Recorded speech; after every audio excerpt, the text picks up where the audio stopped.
Welcome, Midnight Wanderer. Tonight's story is a love letter written in lipstick on a mirror. Is it sin or is it salvation? Meet Mary, church pew angel by day, starving siren by night, who trades her ring for a stage name and discovers the wettest prayers are moaned, not spoken. Her husband, John. He's the anonymous tipper begging for one more clip of the wife he forgot to touch. When blindfolds and bodies finally align, will recognitions save them or slice them open? Fiction or the quiet truth beneath your own sheets? Hit subscribe, drown with me. Drop the coin, amen. Tell me how deep this tale slid inside you.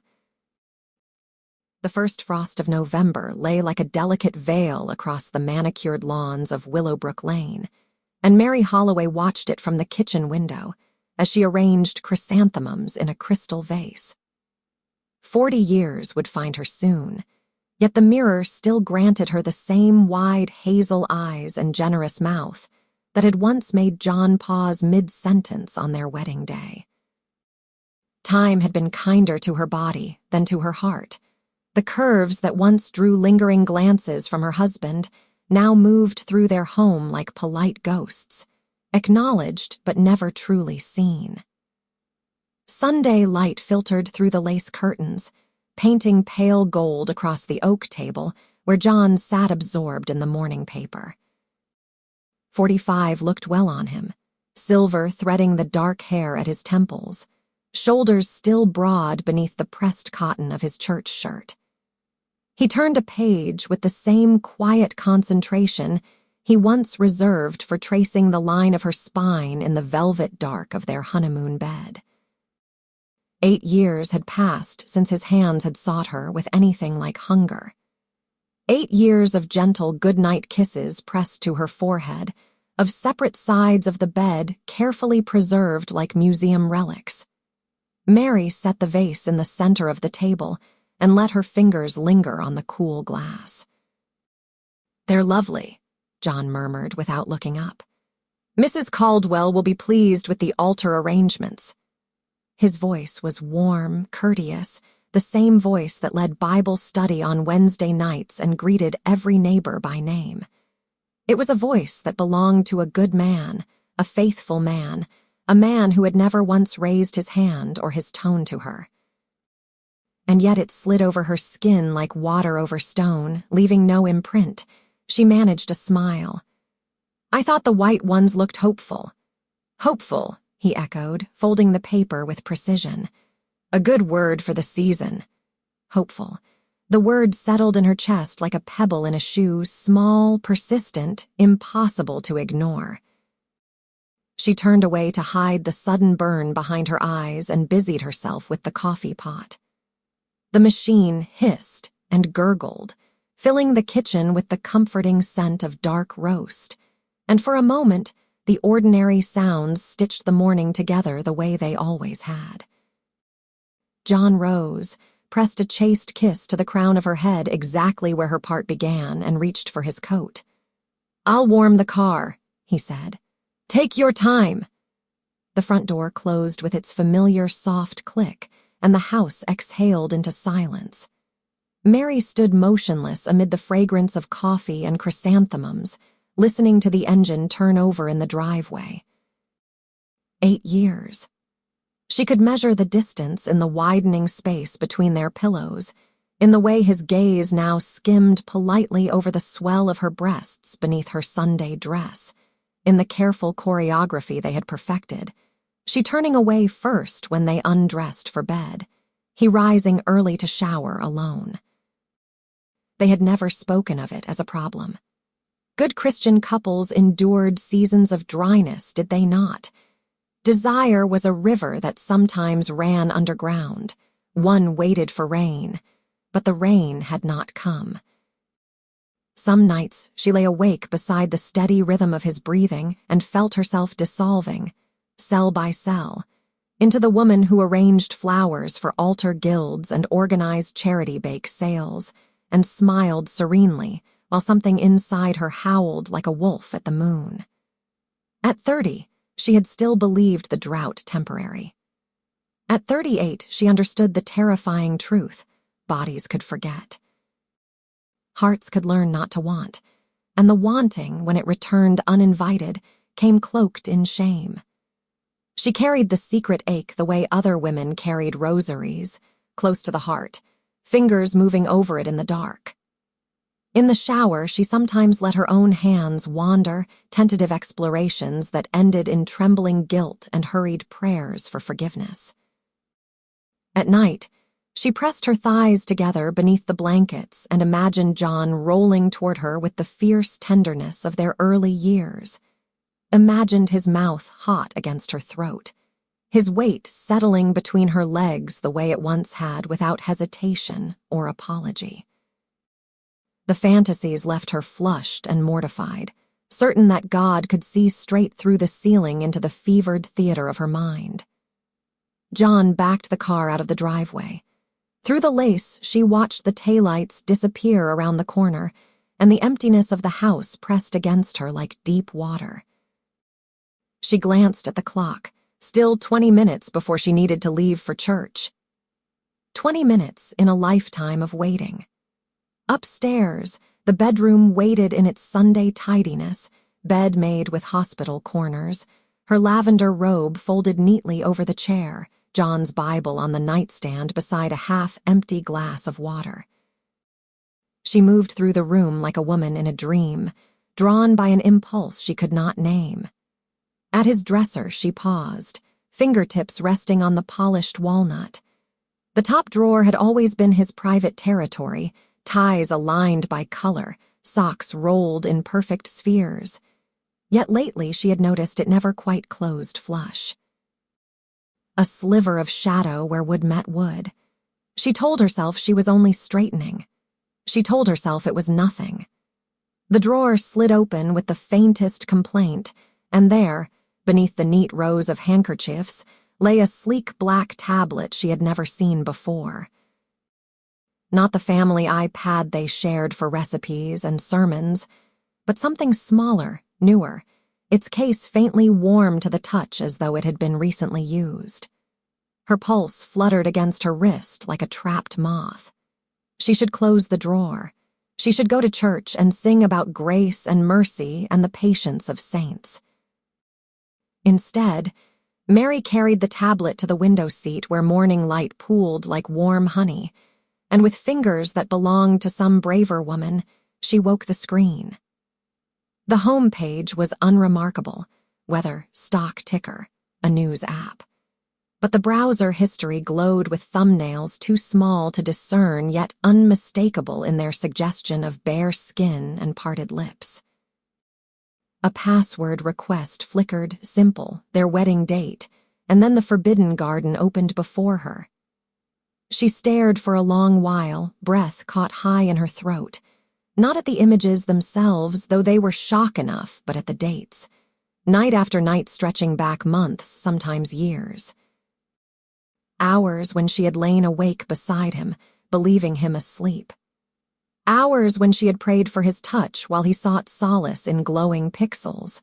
Something inside her chest cracked cleanly in two. Not anger, not yet.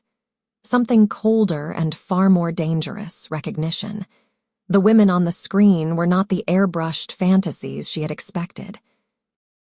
They were curvy like her, dark-haired like her, their mouths soft with wanting. Some scenes featured men whose faces were cropped away, others only women tangled together in slow, deliberate worship. And beneath the shock, a treacherous heat bloomed low in her belly, startling in its immediacy. Mary closed the tablet with trembling care and returned it exactly as she had found it. She stood in the quiet bedroom and felt the fracture spread through every year of careful devotion, every Sunday smile, every untouched night. The chrysanthemums downstairs would wilt by evening. The altar would gleam with white hopefulness while she knelt in her accustomed pew and sang about joy coming in the morning. But something had already come. In the hush before the church bells began, Mary Holloway understood that the waiting was over. The wolf inside her had lifted its head and tasted the air, and it was ravenous. Mary stood in the center of the bedroom, as though the floorboards had turned to thin ice beneath her slippers. The tablet now rested exactly where she had found it, the drawer closed with the same whisper-soft click that had betrayed its secret.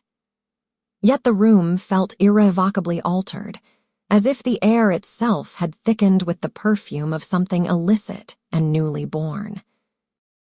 She pressed her palms together between her knees, the way she did when she prayed, only now the gesture felt like an attempt to hold herself in one piece. The faint warmth still clung to her fingertips, warmth from the tablet's glass, warmth from the phantom skin of strangers. 8 years of careful abstinence, of believing that desire was a garment one could fold away until the proper season, and in one careless moment, the entire wardrobe had been torn open. Her reflection caught in the dresser mirror, cheeks flushed rose beneath the careful powder, eyes wide and dark as rain-soaked earth. She looked, to her own shock, like a woman who had been kissed senseless in some shadowed corridor and was only now remembering how breath felt. The realization horrified her as much as it thrilled her. She was Mary Holloway, chairwoman of the Women's Auxiliary, soloist for Easter sunrise service, the woman neighbors described as such a blessing. She was not meant to feel this sudden, treacherous pulse between her thighs at the mere memory of pixels arranged into forbidden tableau. And yet, she closed her eyes and the images returned unbidden, the slow arch of a woman's back beneath another's mouth, the low, pleading sound caught just before the clip ended, the way one actress had looked directly into the lens with an expression Mary recognized too well, hunger wrapped in apology, as though pleasure itself required forgiveness. The woman on the screen had looked, God help her, like Mary might have looked if John had ever again touched her the way a husband was meant to touch a wife. A tear slipped free before she could stop it, tracing a cool path down the curve of her cheek. She tasted salt when she pressed her lips together. Shame and want braided so tightly inside her chest, she could scarcely tell which was which. She thought of the sanctuary waiting 10 blocks away, of the familiar weight of the hymnal in her hands, of Mrs. Caldwell's approving nod when the altar flowers were pronounced perfect. She thought of John in the driver's seat of the silver sedan, tapping his fingers on the steering wheel in time to whatever public radio sermon played, believing his secret safe. He did not know that she now carried a matching secret, heavier by far. Mary walked to the window seat and sank down among the chintz cushions, drawing her knees to her chest the way she had not done since girlhood. Outside, frost glittered like scattered diamonds on the lawn, and the bare branches of the maple etched black lace against a sky the color of tarnished pewter. Somewhere beneath that sky, couples were waking in tangled sheets, hands seeking and finding, mouths lazy with sleep and certainty. Somewhere, desire was ordinary. She rested her forehead against the cool pane and felt the wolf again, no longer howling, but pacing now, measuring the bars of its cage. 8 years of believing that if she was good enough, patient enough, prayerful enough, the river would rise again of its own accord. 8 years of convincing herself that the ache was holy, that mortification of the flesh was its own variety of grace. She had been so proud of her restraint, so certain it made her better than women who strayed or complained or demanded. What arrogance! Her breath fogged the glass, bloomed and faded like a ghost. She watched it disappear and appear again, a small proof that she still lived inside this body that had become little more than a vessel for duty. The body John had once lifted against the hotel door on their wedding night, laughing into her mouth when her garter snapped against his wrist. The body that had borne no children yet still remembered how it felt to be wanted with a fierceness that bordered on worship. She pressed her thighs together, helpless against the throb that answered memory and discovery in equal measure. A small, desperate sound escaped her half-sob, half-prayer. The wanting terrified her more than any sin she had ever confessed in the dim quiet of the reconciliation room. Wanting, once acknowledged, was a door that only opened inward. There would be no closing it again. Mary rose on unsteady legs and moved to the closet, pulling her coat from its hanger with the same mechanical care she used when arranging flowers. The navy wool smelled faintly of cedar, and the rose sachets she tucked into every drawer. She slipped her arms into the sleeves and fastened each button with deliberate slowness, as though the small, ordinary motions could stitch her back into the woman she had been an hour ago. But the wolf followed her down the stairs, padded silently across the Persian runner, waited while she locked the front door behind her. It climbed into the passenger seat of her own car. She would drive separately today. John had choir practice after service and curled, watchful, at her feet.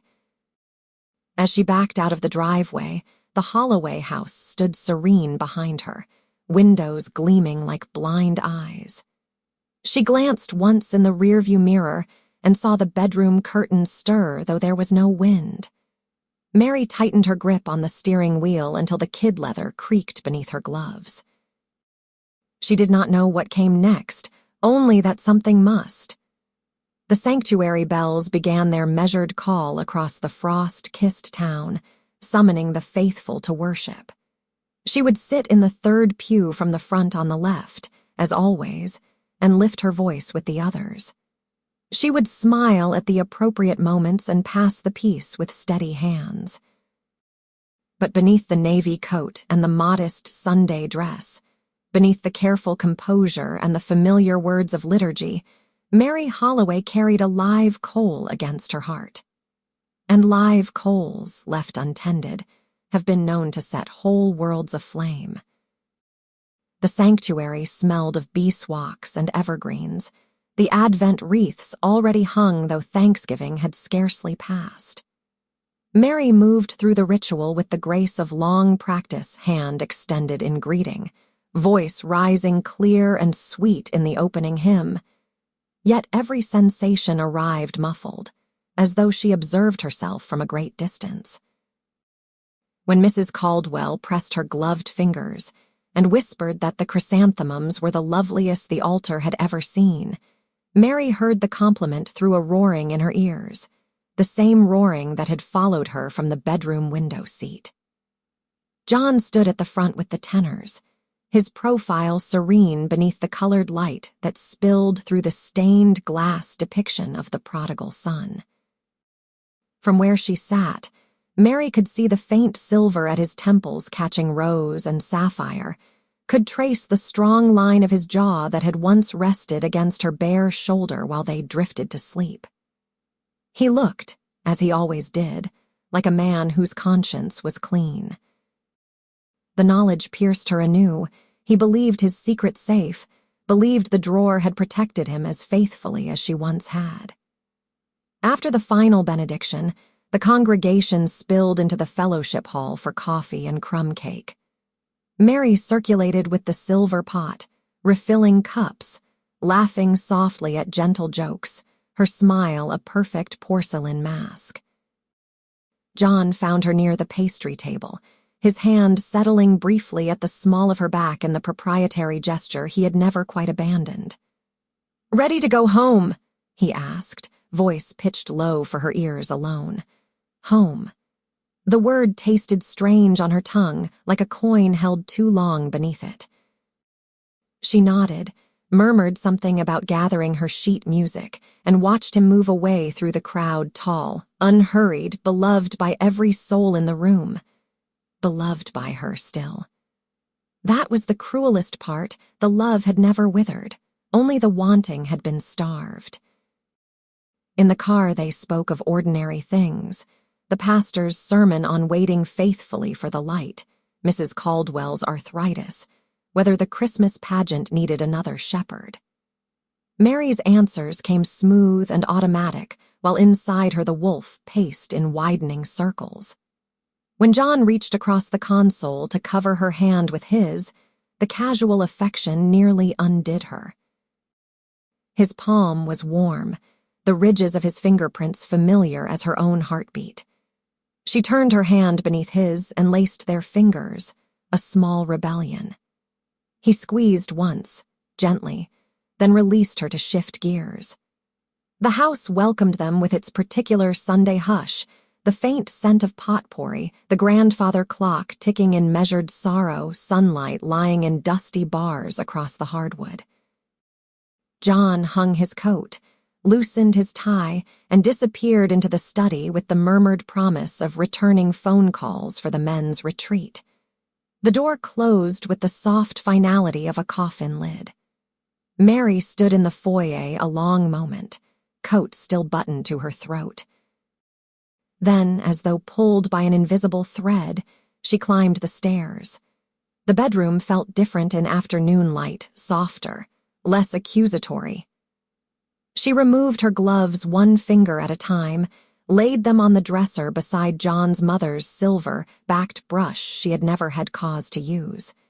The drawer waited, innocent as a sleeping animal. She opened it without hesitation now, the motion fluid, almost reverent. The tablet lay exactly as she had left it. She carried it to the window seat again, settled among the cushions, and woke the screen with the wedding date password that suddenly felt like mockery. The browser history unfolded like a forbidden psalm. She scrolled slowly, no longer flinching from the thumbnails. Women with generous mouths and heavy breasts, scenes lit in honeyed tones, titles that promised surrender and worship in equal measure. She noticed patterns almost at once. The performers John lingered over longest were dark-haired, full-figured, their eyes soft with something that looked disturbingly like devotion. One actress in particular appeared again and again, Serena Lux. The caption read, her smile languid, her body a lush invitation. Mary's breath caught. Serena Lux looked nothing like the brittle, desperate women she had imagined haunted such sights. She looked, God forgive her, like the woman Mary saw in the mirror on the rare mornings she allowed herself vanity, same abundant curves, same hesitant warmth in the eyes. The realization slid through her veins like heated brandy. She clicked a video at random. The sound was off, yet silence somehow made it more intimate.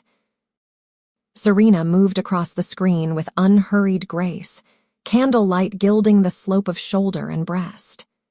Another woman joined her, blonde, delicate, their mouths meeting in a kiss so tender it felt almost sacred.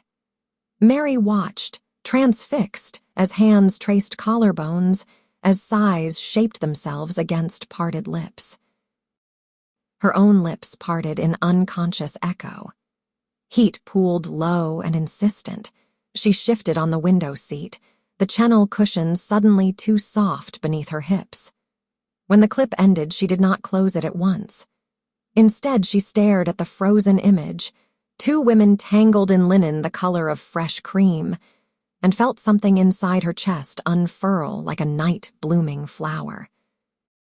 Not merely desire, though desire was there, undeniable and humming along every nerve. Something fiercer, recognition, validation. The understanding that pleasure was not always punishment, that bodies could speak truths the mouth had forgotten how to form. Downstairs, the study door opened and closed.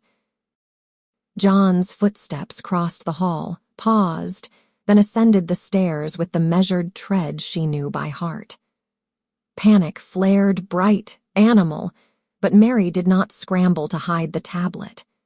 She simply closed the cover, slid it beneath a decorative pillow, and rose to meet him in the doorway. "Thought I'd change before starting supper," he said, loosening his cuffs. His gaze flicked over her face, lingered half a second too long. "Everything all right, darling?" The endearment nearly broke her. She managed a smile that felt carved from glass. Perfectly, she answered, and the lie tasted like communion wine, bitter, then sweet. He brushed past her into the room, the faint scent of his cologne, cedar and bergamot, trailing like a memory. Mary watched him disappear into the closet and felt the wolf sit back on its haunches, patient now. Waiting. She walked to the vanity, unpinned her hat with deliberate calm, and let her hair fall heavy against her shoulders. In the mirror, her eyes looked enormous, luminous with secrets. The woman staring back was still Mary Holloway, devoted wife, pillar of Willowbrook Presbyterian. But beneath the Sunday dress beat the heart of someone new, someone reckless and ravenous and unafraid. The drawer remained locked in appearance only. The real lock had already sprung. Mary stood before the vanity mirror, hands braced on either side of the porcelain basin, as though the earth had tilted, and only this small rectangle of mahogany kept her upright. The woman reflected there was still dressed for Sunday service, navy coat unbuttoned now, the modest collar of her cream silk blouse fastened to the very top. Yet she felt stripped bare, as if the stained glass light from the sanctuary had followed her home and burned every layer of pretense away. Church. The word itself tasted of candle smoke and lemon polish, of starched hymnals and the faint metallic tang of the collection plate. For 18 years, Willowbrook Presbyterian had been the compass by which she set her days. Sunday worship, Tuesday circle, Thursday choir, every first Saturday given to the shut-ins. She had believed that if she arranged enough flowers, taught enough Sunday school lessons, smiled sweetly enough through every covered dish bereavement, then God would reward her with the quiet, steady marriage promised in Ephesians, wives submit, husbands love, and the two shall be one flesh. 8 years of submission had left her halved. She watched her reflection lift a trembling hand to the tiny pearl button at her throat and undo it, then the next, and the next, until the blouse gaped open and the lace edge of her slip showed white against flushed skin. The gesture felt sacramental, a private unvesting. In the sanctuary, she had sung, "Blessed be the tie that binds," while the wolf inside her gnawed at the rope. She had shaken Pastor Reynolds's hand and thanked him for reminding them that waiting on the Lord renews strength, even as her own strength ebbed with every untouched night. Marriage. She had imagined it as a garden walled in covenant, safe from the wilderness outside. Instead, it had become a conservatory where the air grew thinner each year, where the roses dropped their petals one by one and no one dared speak of watering them again. She had kept her side of the vow flawlessly, forsaking all others, clinging only unto him. And in return, John had forsaken the marriage bed without ever once uttering the words. A silent annulment performed in the dark, night after night, while she lay awake counting the inches between their bodies like rosary beads. John, oh John. The name itself was a bruise she pressed deliberately, savoring the ache. She could still feel the ghost weight of his hand at the small of her back in the fellowship hall, the courteous pressure that once would have promised later in our bed, "I will unravel you." Now it promised only supper at 6 and a polite inquiry about her day. She had loved him since she was 19, loved the earnest way he quoted scripture on their first date, loved the gentle strength in his arms when he carried her over the threshold of this very house. She had believed desire was the bright flower and love the deep root, that one could survive without the other if the root was strong enough. She had been wrong. Mary let the blouse slip from her shoulders and pool on the carpet like shed skin. Beneath it her body, full-breasted, softly curved, the body that had once made John groan her name into the hollow of her throat, waited like an unopened letter. She studied herself with the merciless clarity of a woman who has just discovered her husband, prefers shadows to the warmth beside him. The mirror showed the faint silver threads at her temples, the gentle rounding of her belly that no child had ever stretched, the lush weight of breasts that had not known a lover's mouth since Obama's first term. She thought, suddenly and viciously, he chooses them over me every night. Not rail, thin girls with hollow cheeks and vacant eyes, but women who looked like her, women who looked as though they might bake casseroles and sing alto in the choir and still burn for touch. The cruelty of it stole her breath. He had not abandoned desire, he had abandoned her body as its vessel. A cold fury rose, clean and bright as new steel. Then, beneath it, the older, deeper sorrow, he no longer sees me. 8 years of careful modesty, of high-necked dresses and flannel nightgowns buttoned to the wrist. 8 years of believing that if she made herself small enough, quiet enough, holy enough, he would reach for her again. She had hidden her wanting the way Victorian ladies once hid ankles, terrified that any hint of appetite would brand her wanton. And all the while he had been feasting in secret.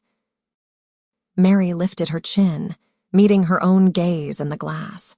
Something ancient and fierce looked back Eve after the bite, Lilith walking away from the garden. Every woman who had ever been told her desire was sin and decided sin tasted of life. The wolf was no longer pacing. It stood still, ears pricked forward, waiting for her command. She thought of the sanctuary again, of the cross glowing gold above the altar while she knelt and prayed for a miracle. Perhaps this was the miracle, not gentle rain after drought, but lightning splitting the tree. Perhaps God worked in fire as often as in water. Downstairs, she heard the muffled clink of John setting out pots for supper, the ordinary domestic symphony that had once been enough.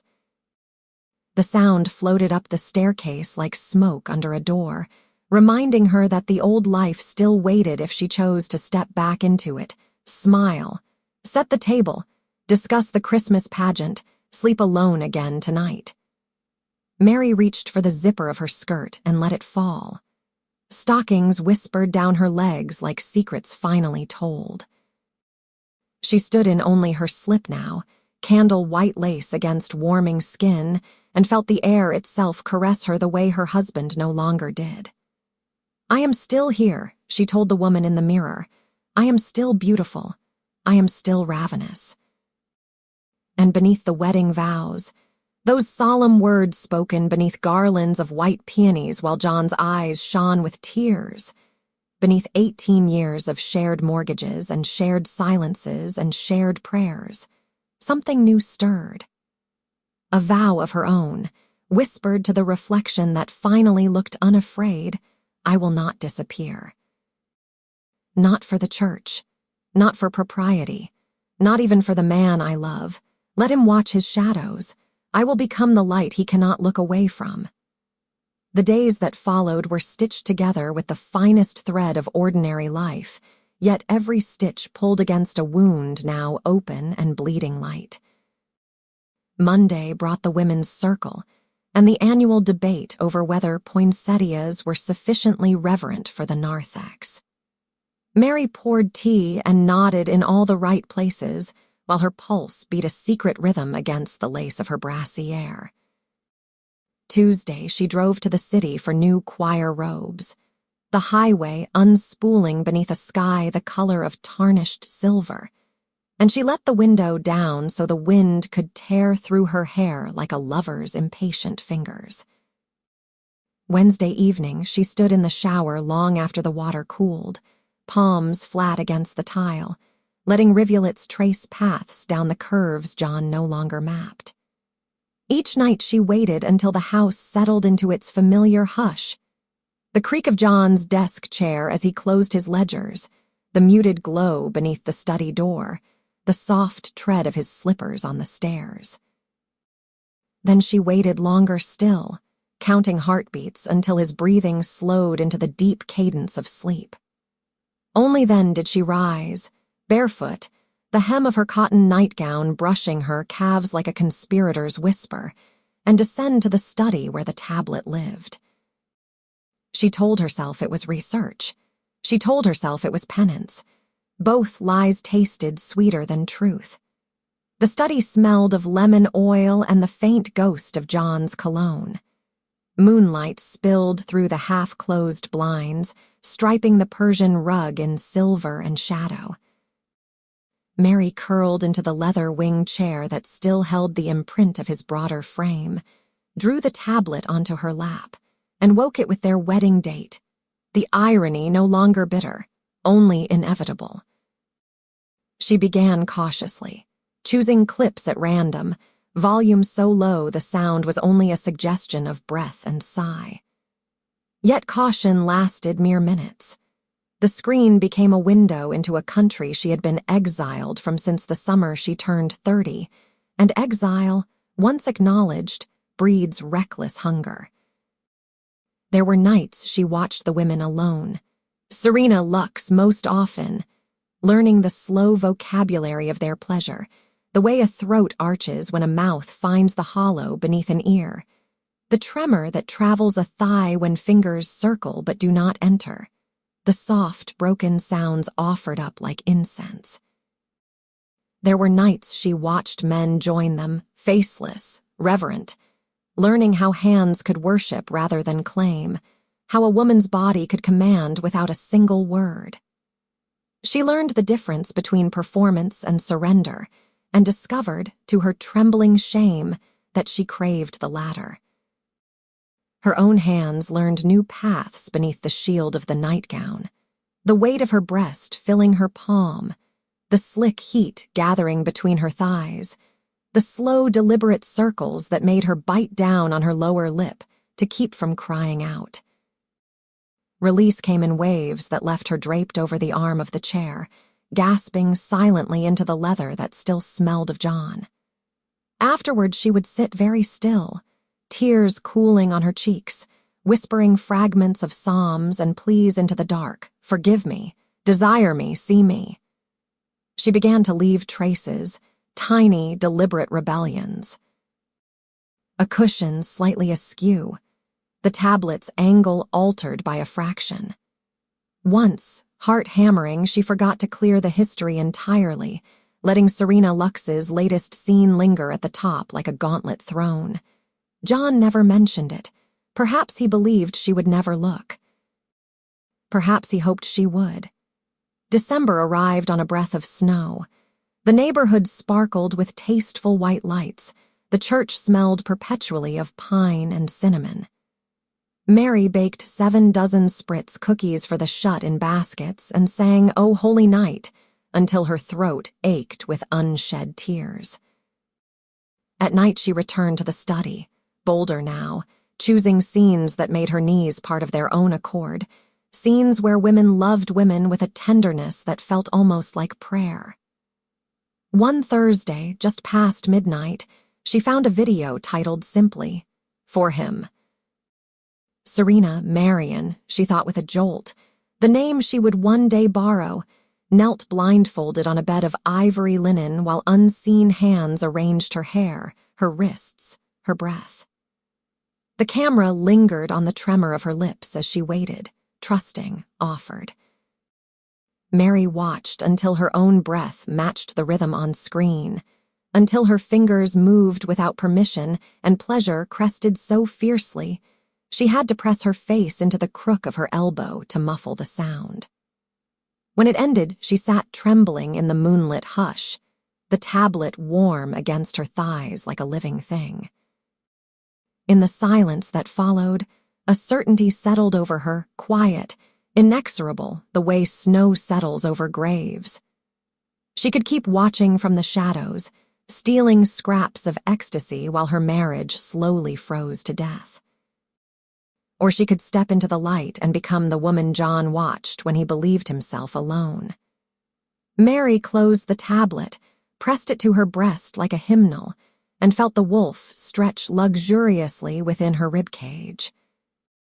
The decision was not yet fully formed, but its shape already glimmered, dangerous, radiant, inevitable. Upstairs, John slept the sleep of the righteous.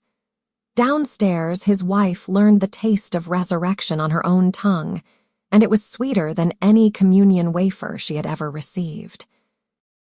January came in on a blade of ice, the kind of cold that made the old house creak like a ship at sea.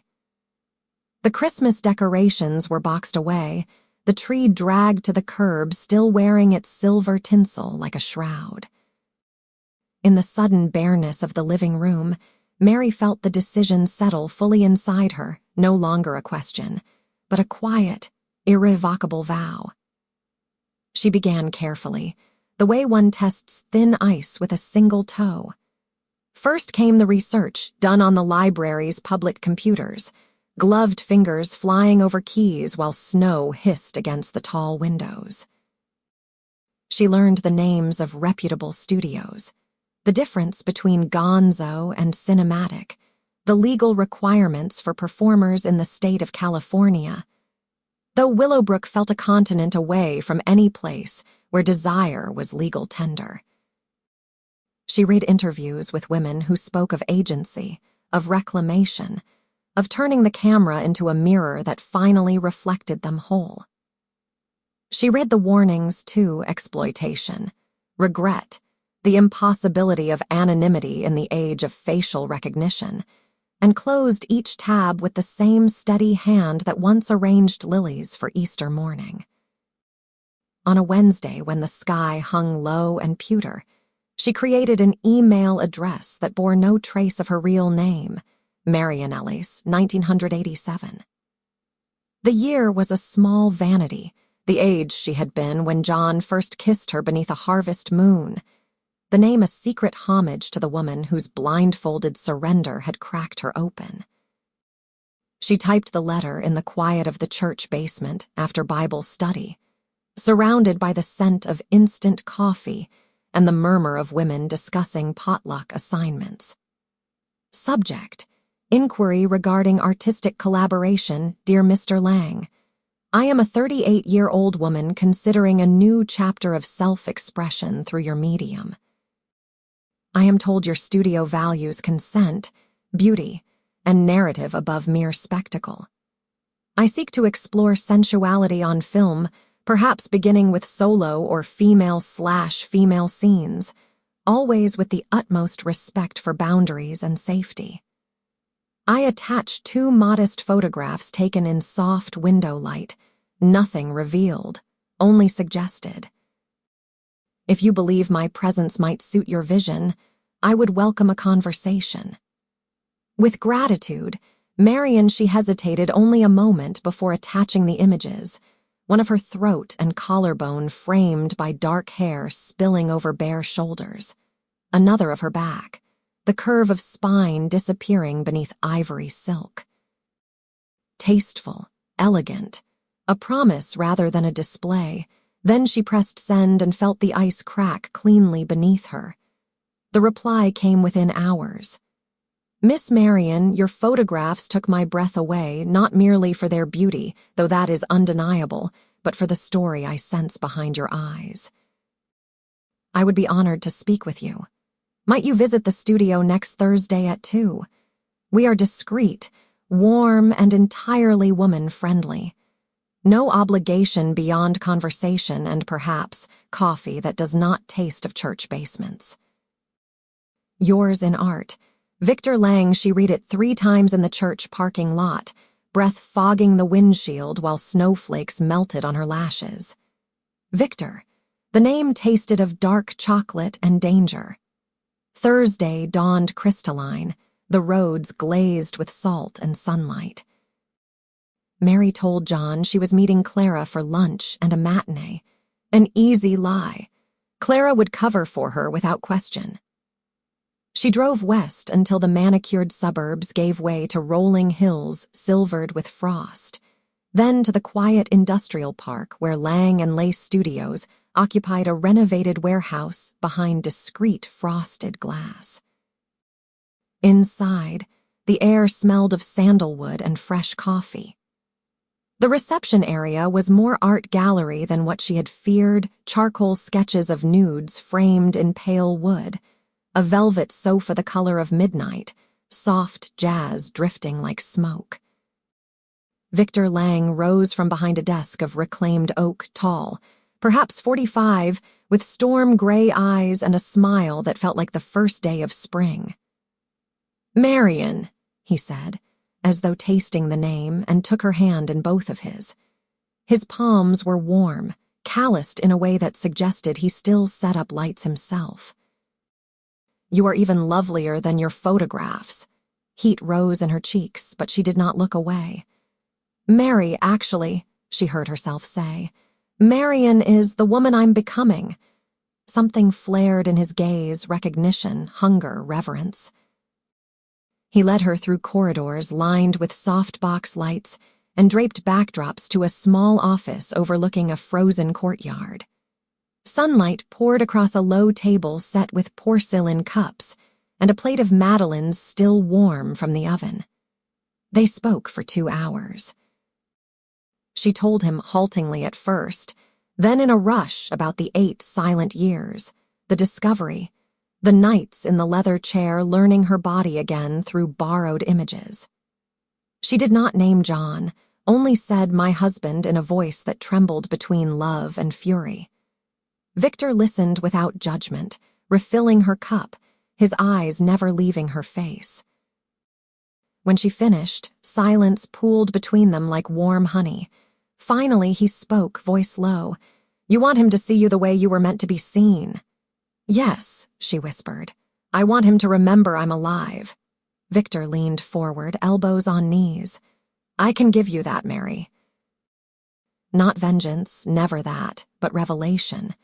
Your beauty, your desire, offered like a gift he was too careful to unwrap, but only if it is truly yours to give. The camera is merciless.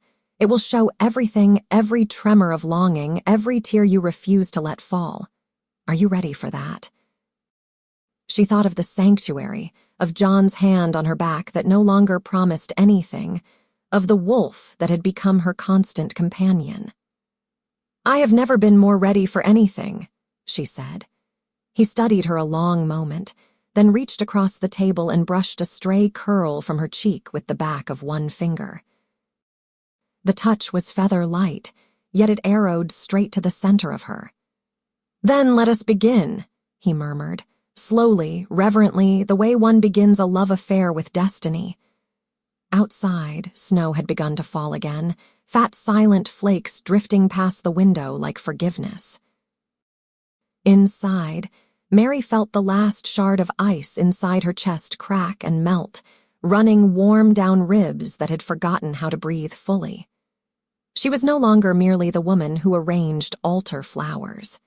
She was Marian, rising.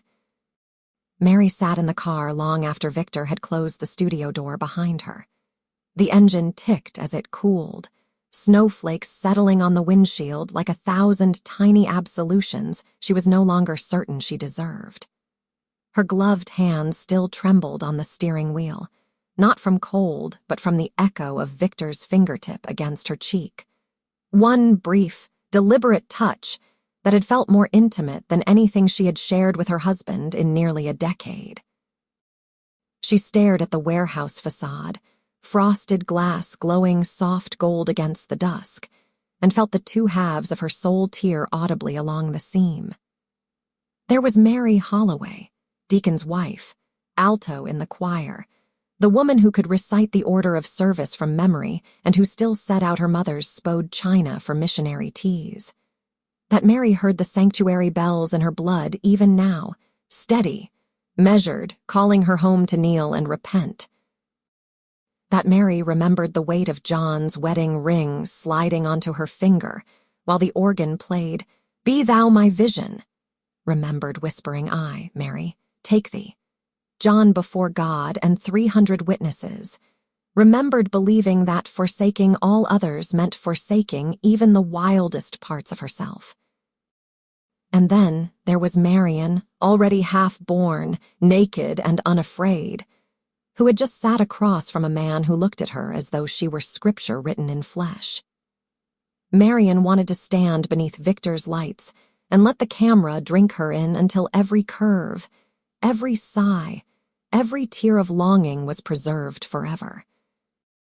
Marion wanted her films to flood the hidden corners of the internet, until strangers whispered her name in the dark the way the faithful once whispered, "Hallowed be thy name."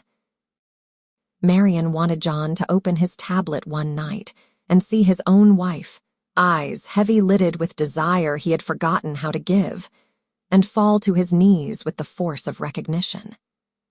Mary pressed her forehead to the cold steering wheel and felt the old familiar prayer rise like bile. "Lord, I am willing to be willing." Only she no longer knew what she was willing to become. Guilt came in waves, each more elaborate than the last. She pictured Mrs. Caldwell discovering the truth over coffee hour, the way her mouth would purse, the hushed horror that would ripple through the fellowship hall like wind through wheat. She pictured Pastor Reynolds, kind eyes filling with sorrow as he asked her to step down from the chancel choir. She pictured John, dear, courteous, unreachable John, learning that the woman who ironed his handkerchiefs into perfect squares had bared herself for strangers because he had stopped looking. And beneath the guilt, darker still, the hunger. She wanted it so fiercely it frightened her, wanted the lights hot on her skin, wanted Victor's murmured direction in her ear, wanted to watch herself later on a screen and finally recognize the woman she had locked away at 30. She wanted to be desired with the single-minded devotion the camera demanded, no polite glances, no chaste forehead kisses, no careful distance. She wanted to become a name spoken with reverence and lust in equal measure. Marion Lace, the pastor's wife turned siren, the church lady who made strong men weep with wanting. But how does one reconcile the sanctuary with the soundstage? How does one kneel at the altar on Sunday and arch beneath strangers' hands on Monday? How does one love a good man faithfully while secretly praying he will watch her sin and love her more for it? She started the car at last, hands clumsy with gloves and unshed tears. The roads home were dark now, street lamps haloed in swirling snow. Every mile felt like betrayal and baptism at once. She passed the glowing windows of houses where families gathered around supper tables, past the church itself, steeple lit against the storm like a promise she was breaking, and felt the wolf inside her chest lift its head and howl in triumph and terror. By the time she turned onto Willowbrook Lane, the decision had hardened into something bright and unbreakable. She would do it, not tomorrow, perhaps not next month, but soon. She would step across the chasm and let the old Mary burn if that was the price of resurrection. She would become Marion Lace in every way that mattered, until the entire hidden world knew the shape of her longing. And John, poor, beloved John, would see her at last. Whether it saved them or destroyed them, he would finally see. Mary pulled into the driveway beside his silver sedan and sat a moment longer, watching snow erase her tire tracks as though she had never been gone. Then she drew a steadying breath, smoothed her coat, and walked into the warm light of a house that still believed it knew her completely. Inside, John looked up from the evening paper and smiled the gentle, distant smile she had once found comforting. "How was the matinee, darling?" She hung her coat with hands that no longer shook. "Revelatory," she said softly, and the word tasted like communion wine and kindling all at once. February arrived wrapped in iron-gray skies and the hush that precedes a storm, long foretold. Mary moved through her days with the serene composure of a woman walking a tightrope above an abyss she had already chosen to enter. She scheduled her first official visit for a Tuesday, when John believed she was chairing the Lenten soup supper committee. The drive to Willow Lane felt shorter now, 27 minutes from the church parking lot to the discreet frosted doors, as though the road itself conspired to deliver her more swiftly each time.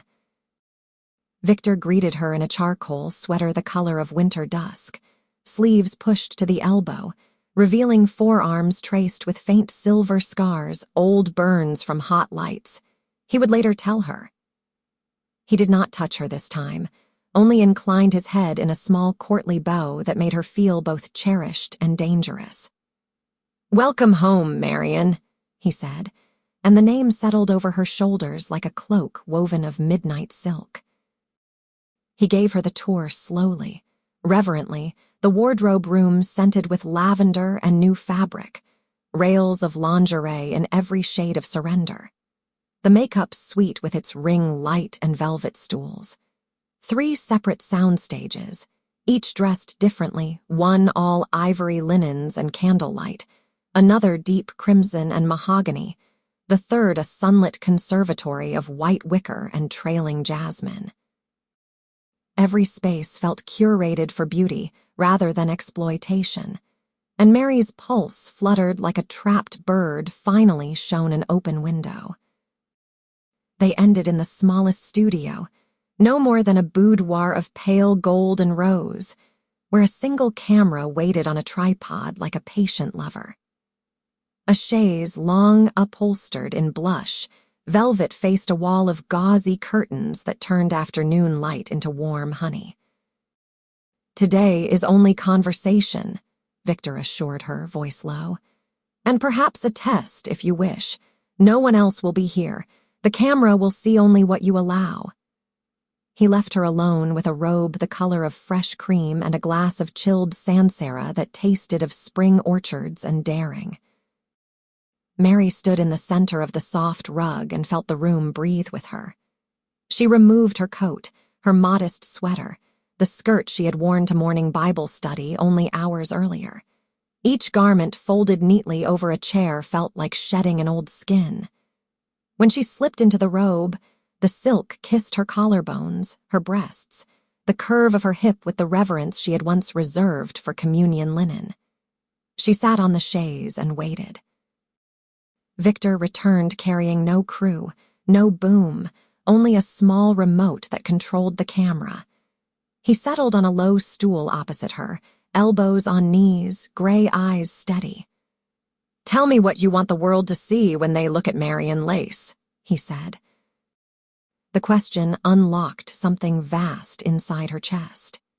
She spoke without coyness, of the 8 years of silence, of waking night after night to an empty space beside her, of discovering that her husband's desire had not died but merely emigrated to glowing screens.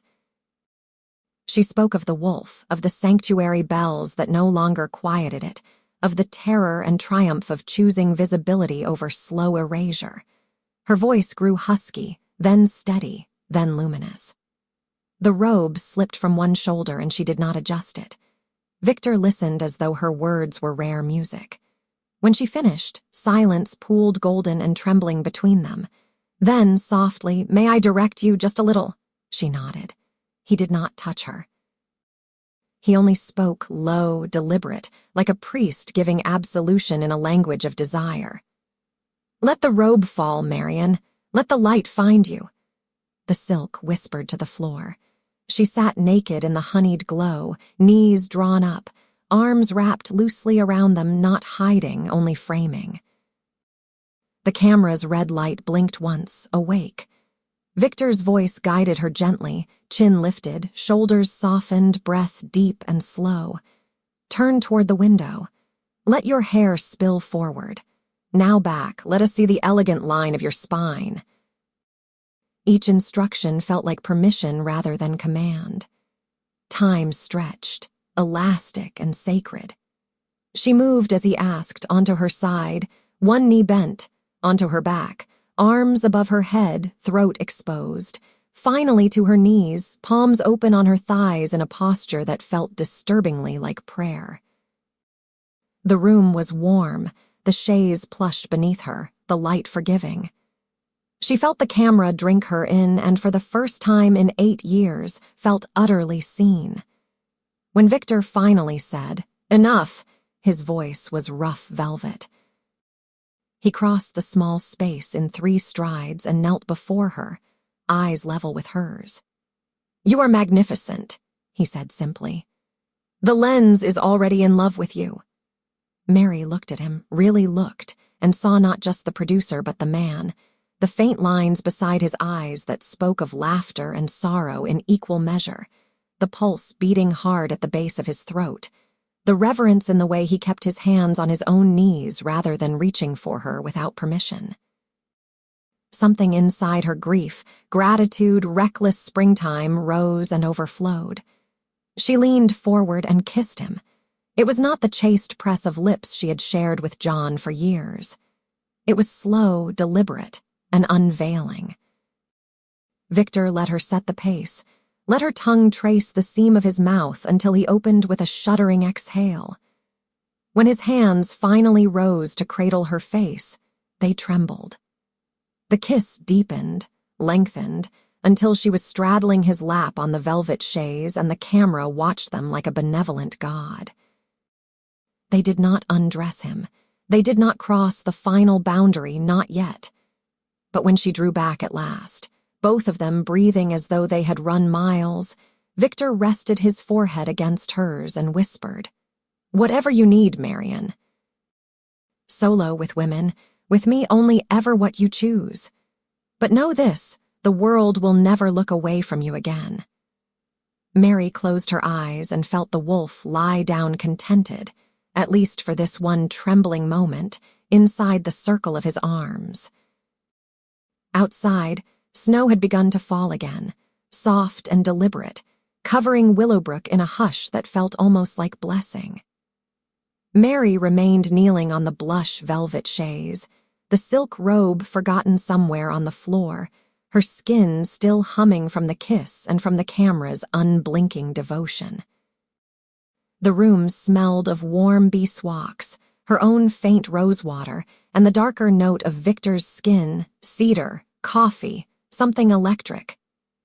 She felt luminous, as though the light had entered her veins and was shining outward. Victor had not moved far. He sat now on the edge of the low ottoman, elbows on his knees, watching her with the reverence of a man who has just witnessed a miracle and is afraid to blink. When he spoke, his voice was careful, almost hushed, as though the walls themselves might overhear. Marion Mary. He tasted both names, then settled on the one she had given him in trust. What you just offered the lens was breathtaking, raw, honest, the kind of beauty that breaks people open. But this world, my world, is not always gentle with new blossoms. He reached for her hand, not to pull her closer, only to cradle it between his larger ones as one cradles something fragile and priceless. You are 38, exquisite, ravenous, and untouched by the industry's sharper edges.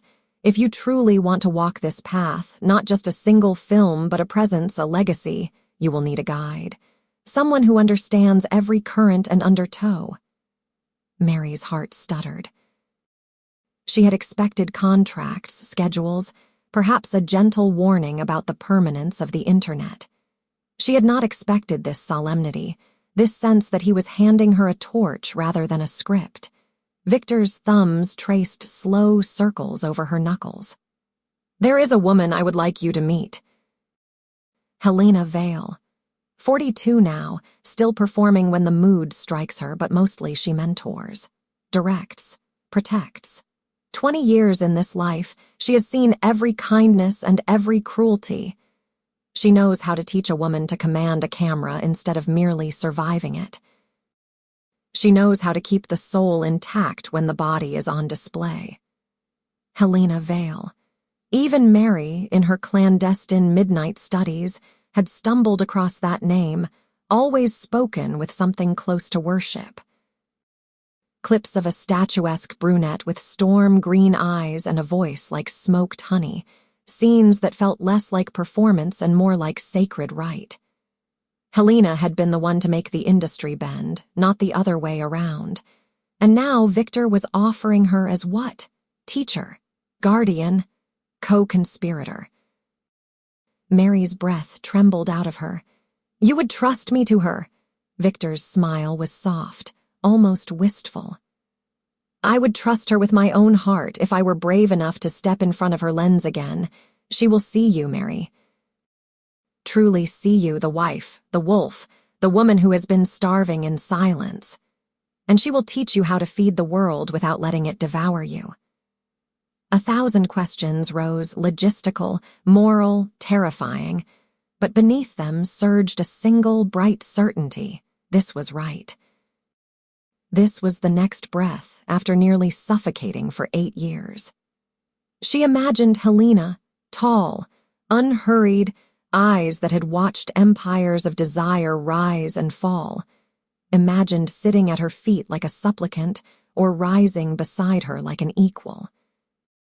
She imagined learning the tilt of hip that made a camera weep, the exact catch of breath that turned pleasure into poetry. She imagined John, somewhere far away in the quiet house on Willowbrook Lane, opening his tablet one ordinary night and finding his wife transformed, flanked by Helena's steady hand, radiant and unafraid. The thought should have scorched her with shame. Instead, it felt like coming home. Mary turned her hand in Victor's grasp and laced their fingers a small, deliberate claiming. When can I meet her? Victor's eyes darkened with something that looked startlingly like pride. Tomorrow, if you wish. She keeps an apartment above the studio in the city. Afternoon light there is merciless and perfect. She will want to see you exactly as you are now, no armor, no apology. Tomorrow. The word rang inside her like a bell. She pictured the Lenten calendar on the refrigerator at home, Ash Wednesday circled in red, the season of repentance already begun. She pictured John kissing her cheek that morning, murmuring that he would be late, elder board meeting, pictured the empty hours stretching like an offering. Yes, she said, and the single syllable fell into the quiet room like a match struck in the dark. Tomorrow. Victor lifted her hand and pressed his lips to the inside of her wrist, right where her pulse beat wild and new. Then tomorrow, he echoed, Helena will begin teaching you the ancient, exquisite language of being fully, fiercely seen. Mary closed her eyes and felt the future open before her, vast, terrifying, glittering. Mary Holloway would repent on Sunday. Marian Lace would be reborn on Wednesday afternoon, with Helena Vale's voice in her ear and the wolf finally, gloriously, off its chain. Wednesday came in pale gold, the kind of winter light that feels like a secret shared between heaven and earth. Mary drove with the window cracked despite the cold, letting the wind tear through her hair and carry away the last traces of the woman who had once believed desire could be prayed into submission. She arrived at the city loft 15 minutes early, too restless to circle the block, and took the private elevator to the top floor clutching a small overnight bag like a schoolgirl on her first day of term. The doors slid open directly into Helena Vale's domain, one vast, sun-drenched space with whitewashed brick, cascading ferns, and a bed the size of a small stage draped in storm gray linen. Late morning light poured through skylights and tall, arched windows, turning dust motes into slow dancing stars. Helena was waiting. She stood at the kitchen island pouring coffee from a French press, barefoot in charcoal silk trousers, and a man's white shirt unbuttoned just enough to reveal the elegant hollow between her collarbones. 42 looked like triumph on her, dark hair loose and shining, green eyes sharp as cut glass, the calm authority of a woman who had long ago decided the world would adjust to her terms. Marian, she said, tasting the name the way a sommelier tastes rare vintage. Victor said you would be exquisite. He understated as usual. Mary felt the blush rise, but she did not duck her head. Something in Helena's gaze made shyness feel childish. They drank coffee standing at the island black for Helena, a cloud of cream for Mary, and spoke of ordinary things first, the unseasonable warmth, the best bakery for almond croissants, the way sunlight moved across the brick at noon. Only when the cups were empty did Helena set hers down with deliberate grace and circle Mary slowly, the way a sculptor circles marble before the first cut. "Take off your coat," she said. Not a command, an invitation wrapped in steel. Mary obeyed. The camel wool slid from her shoulders and Helena caught it, draped it over a chair with the same reverence one might show a bridal veil. "Now the rest. Slowly. Let me see what the camera fell in love with yesterday." There was no music, no audience, only the hush of breath and winter light. Mary unbuttoned her blouse, let it fall, unzipped her skirt, stepped free. Stockings rolled down like whispered secrets, until she stood in nothing but pale lace and trembling skin. Helena did not touch her yet. She simply looked long, unhurried, devastating. "You've been starved," she said softly, "not just of touch, of witness. 8 years is a famine, darling." Mary's eyes filled without warning. Helena crossed the distance in 2 strides and cupped her face, thumbs brushing the tears away. "Listen to me," she murmured, close enough that Mary could smell coffee and something darker, jasmine, smoke, power. "We are going to feed you, not with crude spectacle, with worship, with art. With the kind of pleasure that makes strong men kneel and good women weep for envy, but only ever on your terms. Say the word and we begin. Say another and I call you a car home. No shame either way." Mary's voice came out steady despite the tears. "Begin." Helena smiled, slow, wolfish, tender. "Then come." She led Mary to the vast bed, drew her down among the storm-colored linens. For a long while they only talked, Helena's fingers tracing idle patterns on Mary's wrist, while she explained the rules she herself had written for this world. Consent renewed in every breath. Safe words painted crimson on the wall in elegant script, the difference between performance and surrender. She spoke of lighting ratios and vocal placement, and the precise angle that made a woman's throat look like an altar. Then she kissed her. It was nothing like Victor's kiss, that had been reverence. This was instruction, initiation, a slow invasion that left Mary gasping into Helena's mouth, hands clutching silk-covered shoulders as though she might float away. Helena's palms slid down the curve of Mary's spine, pressed just above the swell of her bottom, guiding her to arch, to offer, to learn the first phrase of the new language. Hours dissolved. There was no camera yet, only Helena's eyes, greener and more merciless than any lens. She taught Mary the power of stillness, the slow roll of hips that made linen whisper like a secret, the way a single fingertip drawn down the center of a trembling belly could unravel a woman more thoroughly than frantic hands ever would. When Mary came the first time, it was with Helena's name on her lips and tears soaking the pillow, the sound muffled against a throat that tasted of salt and jasmine. Afterward, they lay tangled in the ruined linens, city light shifting from gold to rose across their skin. Helena traced lazy circles over Mary's heart. "You will be extraordinary," she whispered. "But first we sign nothing until you are certain. One film solo with me, whatever you choose. Then you decide if Marion Lace becomes legend or returns quietly to Willowbrook with no one the wiser. Victor and I will guard your name like dragons until you are ready to let it fly." Mary turned her face into Helena's neck and breathed her in. "I was ready the moment I sent the first email," she said. "I just didn't know the shape of ready until today." Helena's laughter was low, delighted. "Then tomorrow we choose your first scene, something soft, something devastating."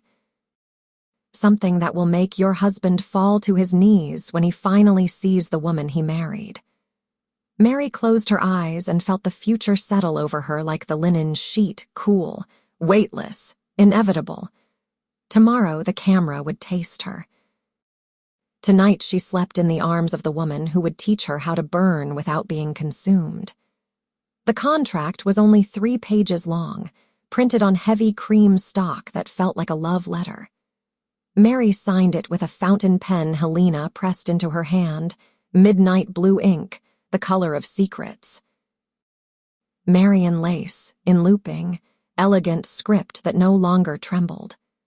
They filmed the first scene 2 days later. The set was the ivory boudoir Victor had shown her weeks before, candlelight flickering in glass hurricanes, white linens turned translucent by strategically placed lights, a single camera on a silent gimbal operated by Victor himself. Helena wore dove gray silk that slipped from her shoulders like water. Mary wore nothing but the name they had given her, and the faint marks of Helena's mouth along her collarbone from the night before. There were no crude directions, no barked commands, only Helena's voice, low, steady, intimate, guiding her the way a conductor guides a soloist who has forgotten she was born to sing. "Lie back, darling. Let the light find the curve where your breast meets rib. Yes, breathe into it. This is not performance. This is confession." Mary obeyed, sinking into linen that smelled of sun and lavender. The camera moved closer. She felt its gaze like a physical touch. Helena knelt beside her, fingertips trailing fire along the inside of her wrist, up the soft underside of her arm, pausing just beneath the swell of her breast, never claiming, only reminding the skin it was allowed to feel. Time stretched, elastic and golden. Helena taught her the slow unveiling, the way a single fingertip could draw a sigh from the hollow of a throat, the exact moment to let knees fall open like petals trusting the sun, the small broken sound that lived at the back of the throat when pleasure became prayer. When Helena finally lowered her mouth to the place that had known only Mary's own furtive touch for 8 long years, Mary arched off the bed with a cry that was half sob, half hallelujah.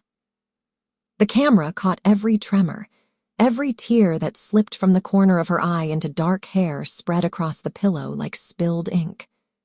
Afterward, Helena gathered her close, pressing kisses to damp temples while Victor quietly ended the take. "Perfection," he murmured, voice rough with reverence. "The world is going to fall hopelessly in love with you, Marion." They edited that night, Helena and Victor side by side at the glowing monitors while Mary watched from the doorway wrapped in Victor's cashmere throw. Every frame was luminous, her skin pearl and rose against ivory sheets, Helena's dark hair a river across her belly, the moment of surrender caught forever in high-definition grace. When the final cut looped to black, Helena reached back without looking and pulled Mary into the circle of their arms. "Release date 1 week from today," she said against Mary's hair. "Members only cite first our most discreet patrons, then, if you give the word, the wider world." Mary rested her forehead against Helena's shoulder and felt the magnitude settle, no longer a possibility but a living thing breathing beside her. 1 week, she echoed. "And then he sees me." John. The name drifted through her mind like smoke through stained glass. She pictured him in the study after supper, believing her asleep upstairs, opening the tablet with the same careful shame he had worn for years. She pictured his finger pausing over a thumbnail, her own eyes looking back at him from beneath heavy lids, the curve of her breast caught in candlelight, the unmistakable fall of her hair across a pillow he no longer shared. She wondered if recognition would strike like lightning or seep in slowly like dawn. She wondered if he would be furious, devastated, or, please God, finally, fiercely awake. Victor's hand settled warm against the nape of her neck. "Whatever happens," he said quietly, "you will never be invisible again." Mary closed her eyes and let the certainty wash over her, clean, terrifying, glorious. 7 days. 7 days until the woman he had stopped touching became the fantasy he could not look away from. She kissed Helena once soft, lingering, a promise, and then Victor, deeper, grateful, a vow. Then she drove home through the quiet streets of Willowbrook, past houses where good people slept the sleep of the righteous, past the church steeple silvered by moonlight, and felt the wolf inside her chest stretch luxuriously, sated and ravenous all at once. In the bedroom, John breathed slow, and even beside the empty side of the bed, she no longer pretended to occupy. Mary stood in the doorway a long moment, robe cinched tight, skin still humming from Helena's mouth and Victor's lens. Soon, my love, she thought. Soon you will remember how to want me. She slipped beneath the covers without waking him, turned her back to the careful distance he maintained even in dreams, and smiled into the dark. In the hush after midnight, while John slept the untroubled sleep of a man who still believed his secrets were buried deep, Mary lay wide-eyed in the dark, the contract's midnight blue signature burning behind her eyelids like a brand. Helena and Victor had spoken of the Ark with the quiet gravity of generals plotting a campaign that would change borders forever. First, the soft unveiling, the solo and the duet already filmed candlelit confession, woman-loving woman in slow worship. Then, within a month, a trilogy, Marian alone at golden hour in the conservatory, sunlight pouring over bare skin and white wicker, learning to pleasure herself for an audience of millions with the same reverence she once reserved for morning prayer. Marian with Helena again, this time in the crimson room, silk restraints the color of fresh blood, mouths and fingers mapping every forbidden inch until surrender looked like scripture. And finally, if she gave the word, the introduction of a man, not Victor, not yet, but a carefully chosen partner near her own age, dark-haired, gentle-eyed, hands that knew how to ask rather than take. A scene of reunion, of a husband's return after long absence, scripted so tenderly that viewers would weep even as they burned. After that, the sky itself. Custom requests from patrons who already whispered her name in the private forums. Live sessions where she would read their desires aloud and grant them like a benevolent queen. Collaborations with legends Helena would summon, Serena Lux, perhaps, or the ethereal Amara from Paris. A signature series titled Marian's Grace, each episode more luminous, more devastating than the last, until her face, her voice, the particular catch of her breath became the new prayer for an entire hidden congregation.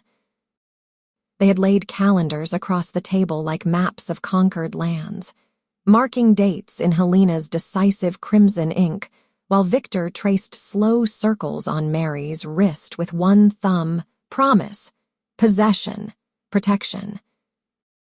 And now, in the marital bed that had become a mausoleum, Mary let the future unfurl inside her mind in one long, unbroken ribbon of agony and ecstasy.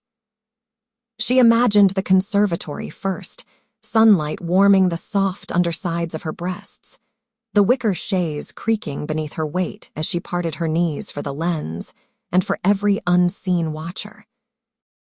The humiliation of exposure twisting like a blade, Mrs. Caldwell's horrified gasp echoing across the internet, Pastor Reynolds turning away in sorrow, only to transmute, alchemical and fierce, into power when thousands of strangers sighed her chosen name in the dark. She imagined the crimson room, Helena's mouth at her throat, while silk bound her wrists above her head, the exquisite helplessness of being adored beyond endurance. She imagined John stumbling upon the clip, his own wife bound and begging in a voice he had not heard in 8 years. And the thought tore a silent cry from her throat that she buried in the pillow, so he would not wake. She imagined the reunion scene, a stranger's hands, strong, reverent, learning the map of her body while she pretended he was John come home at last. The camera so close it would catch the tear that slipped free when the man whispered darling the way John once had. The agony of pretending, the ecstasy of almost truth. She imagined the customs, faceless patrons paying fortunes to watch her read their fantasies aloud, slow, deliberate, never breaking gaze with the lens, while her own fingers followed every instruction until pleasure shattered her into stardust. She imagined the collision when John finally recognized her, the moment his careful world cracked open like an egg and the raw yolk of their marriage spilled everywhere. Fury. Grief. And beneath it, please God, the awakening of the man who had once carried her over thresholds and promised to forsake all others only to forsake her instead. Her body arched beneath the weight of the visions, hips lifting off the mattress in a soundless plea. The space between her thighs ached with a ferocity that felt holy and profane at once. She pressed her thighs together, once, twice, riding the sharp edge of almost release while tears soaked the pillow, and her breath came in soft, stifled sobs that sounded disturbingly like prayer. Agony and ecstasy braided so tightly, she could no longer tell which was which, the shame of the altar guild discovering her, the glory of being wanted again, the terror of losing John forever, the rapture of never being invisible for another single day. She came in silence, teeth sunk into her lower lip until she tasted copper, every muscle drawn taut as a bowstring before the arrow flies. Wave after wave rolled through her, each one carrying a different future, ruin, resurrection, redemption, rapture. When it finally ebbed, she lay trembling and emptied, staring into the dark with eyes that no longer belonged to the woman John had kissed goodnight hours earlier. Somewhere across the miles, servers were already humming, waiting to birth Marian Lace into the world. Somewhere inside this quiet house, a wolf slept sated and dreaming of the hunt to come. And Marian smiled into the dark with lips still swollen from her own teeth, tasting blood and destiny in equal measure. 7 days. Mary lay in the dark long after the last tremor had left her body, the sheets cool now against fevered skin, the taste of blood still faint on her lip. The wolf was quiet, but something far more treacherous had taken its place, a small, frightened girl clutching a wedding album in both hands. What if he never finds it? What if the clip blooms across 1,000 hidden screens, and John, careful, courteous John, simply scrolls past because the thumbnail does not look enough like the wife who irons his shirts and arranges chrysanthemums? What if 8 years of distance have blinded him so thoroughly that even when his own wife is offered to him naked and pleading he will not recognize her? The thought was a knife slipped between ribs. She pictured the video releasing into the quiet dark of the internet, Helena's mouth on her breast, her own back arching like a drawn bow, and John in the study downstairs, opening the tablet to some other woman who looks nothing like the one sleeping above him.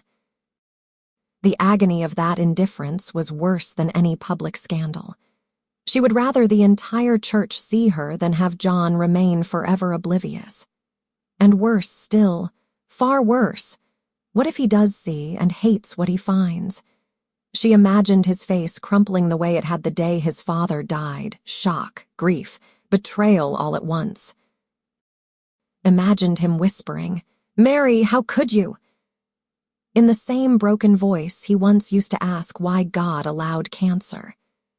Imagined him packing a suitcase while she stood in the doorway begging, the woman who had once been his modest bride now branded forever as Marian Lace, adulteress, harlot, stranger. She pictured the empty side of the bed growing colder, the house echoing with polite silences that had finally calcified into divorce papers. Pictured herself driving away from Willowbrook Lane for the last time, 38 years old. No children, no husband, only a new name and a body the entire world now knew better than the man who had vowed to cherish it. The agony was physical, a fist closing around her heart, squeezing until breath came shallow and sharp. Tears slipped sideways into her hair, hot and endless. She curled into herself, knees to chest, arms wrapped tight as if she could hold the marriage inside her body by sheer force of will. And yet, beneath the terror, the old hunger stirred again, darker now, edged with desperation. Because there was another vision, equally vivid, John watching, transfixed.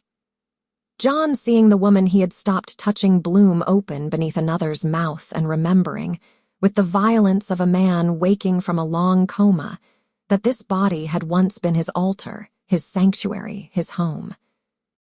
John falling to his knees in the study, tablet forgotten on the carpet, tears streaming as he realized what he had allowed to wither. She pictured him storming into the bedroom at 2 a.m, eyes wild, hands shaking as he tore the nightgown from her shoulders and reclaimed her with the ferocity of a man who had almost lost everything. Pictured him whispering her name, Mary, Marian, my love, my wife. Against every inch of skin, the camera had already worshipped, as though he could erase the stranger's gaze with his own. Ecstasy and agony braided tighter, inseparable. She rocked gently in the dark, a low, keening sound trapped behind clenched teeth. Lose him and become legend, or keep him and remain invisible forever. The choice was a crucible. Minutes or hours passed. The moon slid across the window and painted silver across the empty pillow beside her. In that cold light, something inside her finally snapped, not in surrender, but in decision. She sat up slowly, pushed damp hair from her face, and looked at the sleeping outline of the man who had once been her entire world. "I love you," she whispered to the dark, voice raw but steady. "I will always love you, but I will not die to keep you comfortable." The words were a vow more binding than any spoken in the sanctuary 18 years ago. If John never saw, she would still be seen. If he saw and turned away, she would still burn bright enough to warm herself. If he saw and came back to her, then their reunion would be forged in fire, not habit. Either way, Marian Lace would rise. Mary drew a trembling breath that tasted of salt and steel. She lay back down but did not curl into herself this time. She lay on her back, arms open as though already on Helena's ivory linens, and stared at the ceiling where moonlight and shadow intertwined. Let him hate me. Let him leave me. Let him never find the video at all. I will still step into the light. The decision settled over her like armor, heavy, glorious, unbreakable. Tears still fell, but they were different now, tears of mourning for the woman who had believed love required self-erasure, tears of baptism for the woman choosing visibility over safety. In 6 days, the world would meet Marian Lace. And whatever John chose when the truth finally reached him, Mary Holloway, no, Marian would already be reborn. She closed her eyes and slept at last, dreaming not of altars or ashes, but of a vast, radiant sky where a single star burned brighter than all the rest. 6 days later, the world shifted on its axis with the quiet click of an upload button. The video went live at midnight Pacific time, 3 a.m. in Willowbrook. Title: Marian's Grace Episode 1, Awakening. Runtime: 24 minutes and 37 seconds of candlelit confession. Within the first hour, it was the most watched new release on the members-only site. By dawn, it had been mirrored, clipped, worshipped, and whispered about in every dark corner of the internet that traded in beauty and desire. Mary knew none of this yet. She woke in the marital bed alone, John had risen early for a Saturday men's prayer breakfast, and for one disoriented moment, she was simply the pastor's wife again, the one who set out muffins and smiled serenely while the coffee brewed. Then memory returned in a rush. The ivory room, Helena's mouth, Victor's reverent lens, the contract signed in midnight blue. She slipped downstairs in her robe, heart hammering against bone, and opened the laptop on the kitchen island, the one they used for grocery lists and sermon notes. With fingers that felt borrowed from someone braver, she navigated to the site under her new anonymous account. There she was. The thumbnail alone stole her breath, herself on the chaise, throat arched, one breast caught in Helena's elegant hand, eyes half closed in something between agony and prayer. The still image looked like religious iconography painted by a heretic who had seen heaven and refused to repent. She clicked play. Sound filled the quiet kitchen, her own breath. Helena's murmured, "Yes, darling, let go." The soft rustle of linen, the small broken cry she had not known she was capable of making. She watched herself come undone with the same stunned, reverent strangers were feeling at that very moment across continents and time zones. When the final frame faded to black on her tear-streaked face, the counter beneath the video already read 412,687 views. 412,000 people had seen her naked, trembling, reborn. She closed the laptop with shaking hands and stood in the hush of the sleeping house, waiting for the floor to open and swallow her whole. It did not. Instead, the morning light poured through the east windows exactly as it had every ordinary Saturday for 18 years, gilding the copper canisters and the bowl of apples on the counter. Somewhere down the street, a lawnmower started. The grandfather clock chimed 7 gentle notes. The world had not ended. The world had simply, quietly, irrevocably changed. John came home at 9, cheeks pink from the cold, carrying a box of donuts for the youth group fundraiser. He kissed her cheek exactly where he always did, just above the corner of her mouth, and asked if she'd slept well. "Like the dead," she answered, and the lie tasted like champagne. All day she moved through the choreography of a normal Saturday, laundry folded, bathrooms scrubbed, the Lenten banners pressed and hung in the fellowship hall, waiting for the earthquake that never came. She checked her phone in stolen moments. 1.2 million views. 2.8 million. Comments in languages she could not read, all of them variations on a single theme: goddess, angel, please never stop. By evening, the number stood at 4.7 million and climbing. John barbecued chicken on the back deck while she tossed salad, the scent of charcoal and rosemary drifting through the open window exactly as it had every spring for a decade. They ate on the good china because it was date night, and he asked about her week with the same polite interest he always showed. She told him about the soup supper committee, about Mrs. Caldwell's new hip, about everything except the 24 minutes that were currently setting the hidden world on fire. After supper, they watched a British detective show on PBS, her head on his shoulder the way it had not rested in years. His arm came around her automatically, fingers tracing idle circles on her upper arm through the soft cotton of her sweater. The gesture was tender, sexless, familiar. She waited for guilt to rise and choke her. Instead, she felt only a vast, luminous calm. When they went to bed, he kissed her forehead, murmured, "Love you," and rolled away to his side of the vast mattress. Within minutes, his breathing deepened into sleep. Mary lay staring at the moonlit ceiling and felt the last tether snap. Tomorrow the mirrors would begin. Someone would notice the small birthmark on her left hip, someone else the exact cadence of her sigh. Tomorrow the whispers might reach Willowbrook.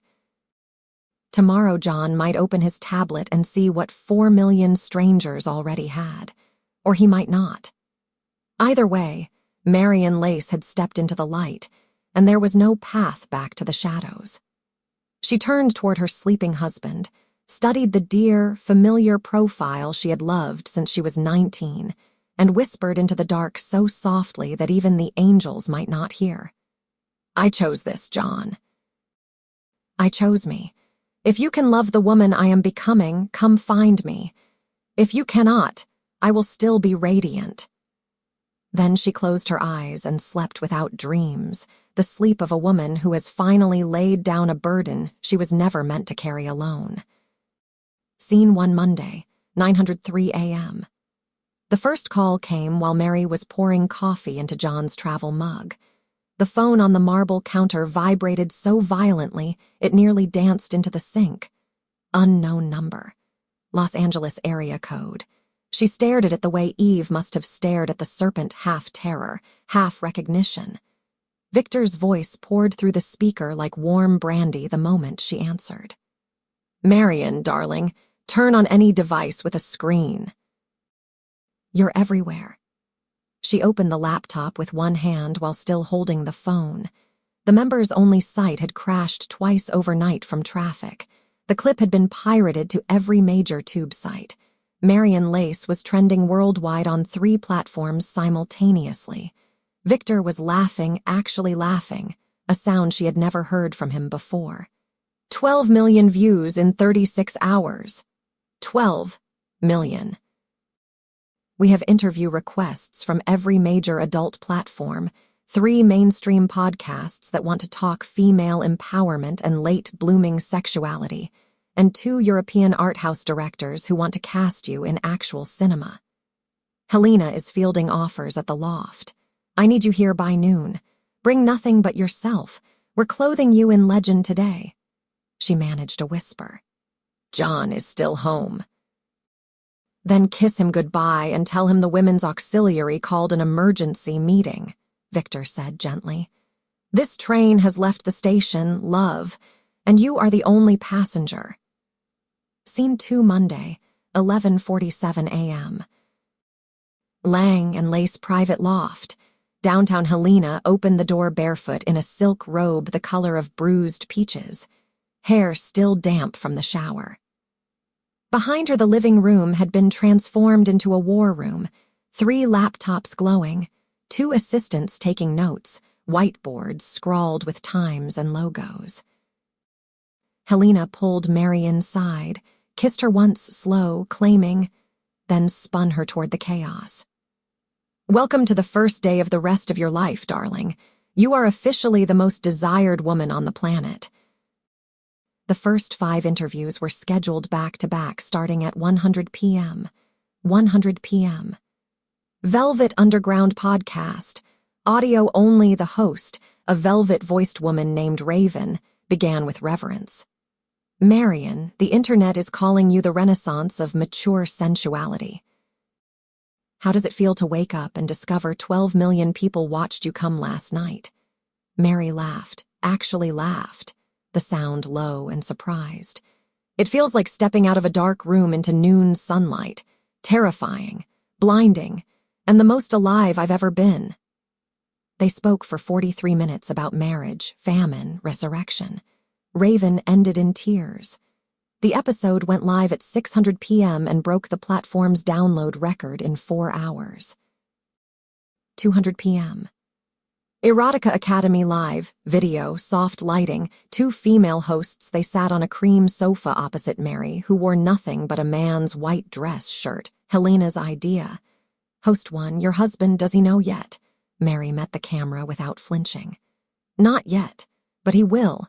And when he does, I hope he sees the woman he married, not the one he forgot how to touch." The live chat exploded with heart emojis and marriage proposals. 3:15 p.m. Le Salon Écarlate, French art house streaming channel. The interviewer, a silver-haired director named Etienne, spoke in lilting Parisian French. Helena translated softly in Mary's ear. "We do not wish to film pornography, Marion. We wish to film you breathing.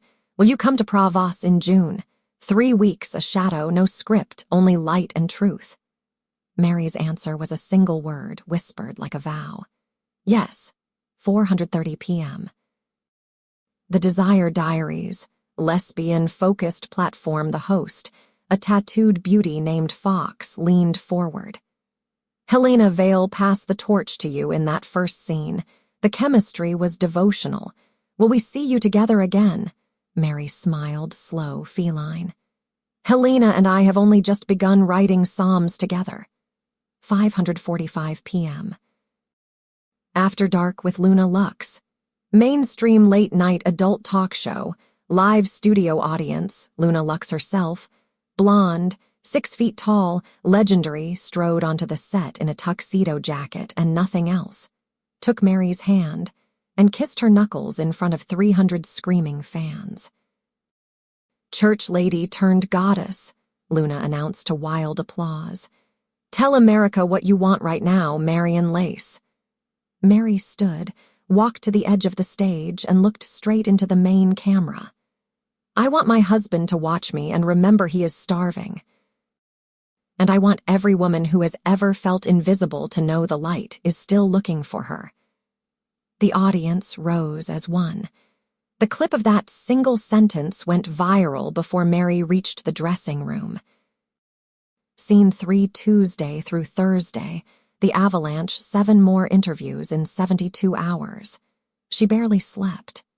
Tuesday, 1000 a.m. BBC Radio 4, Woman's Hour. They called it the Marion Lace phenomenon, sexuality and liberation after 40, 100 p.m. Confessions TV, live couch with 3 former adult stars who treated her like visiting royalty, 400 p.m.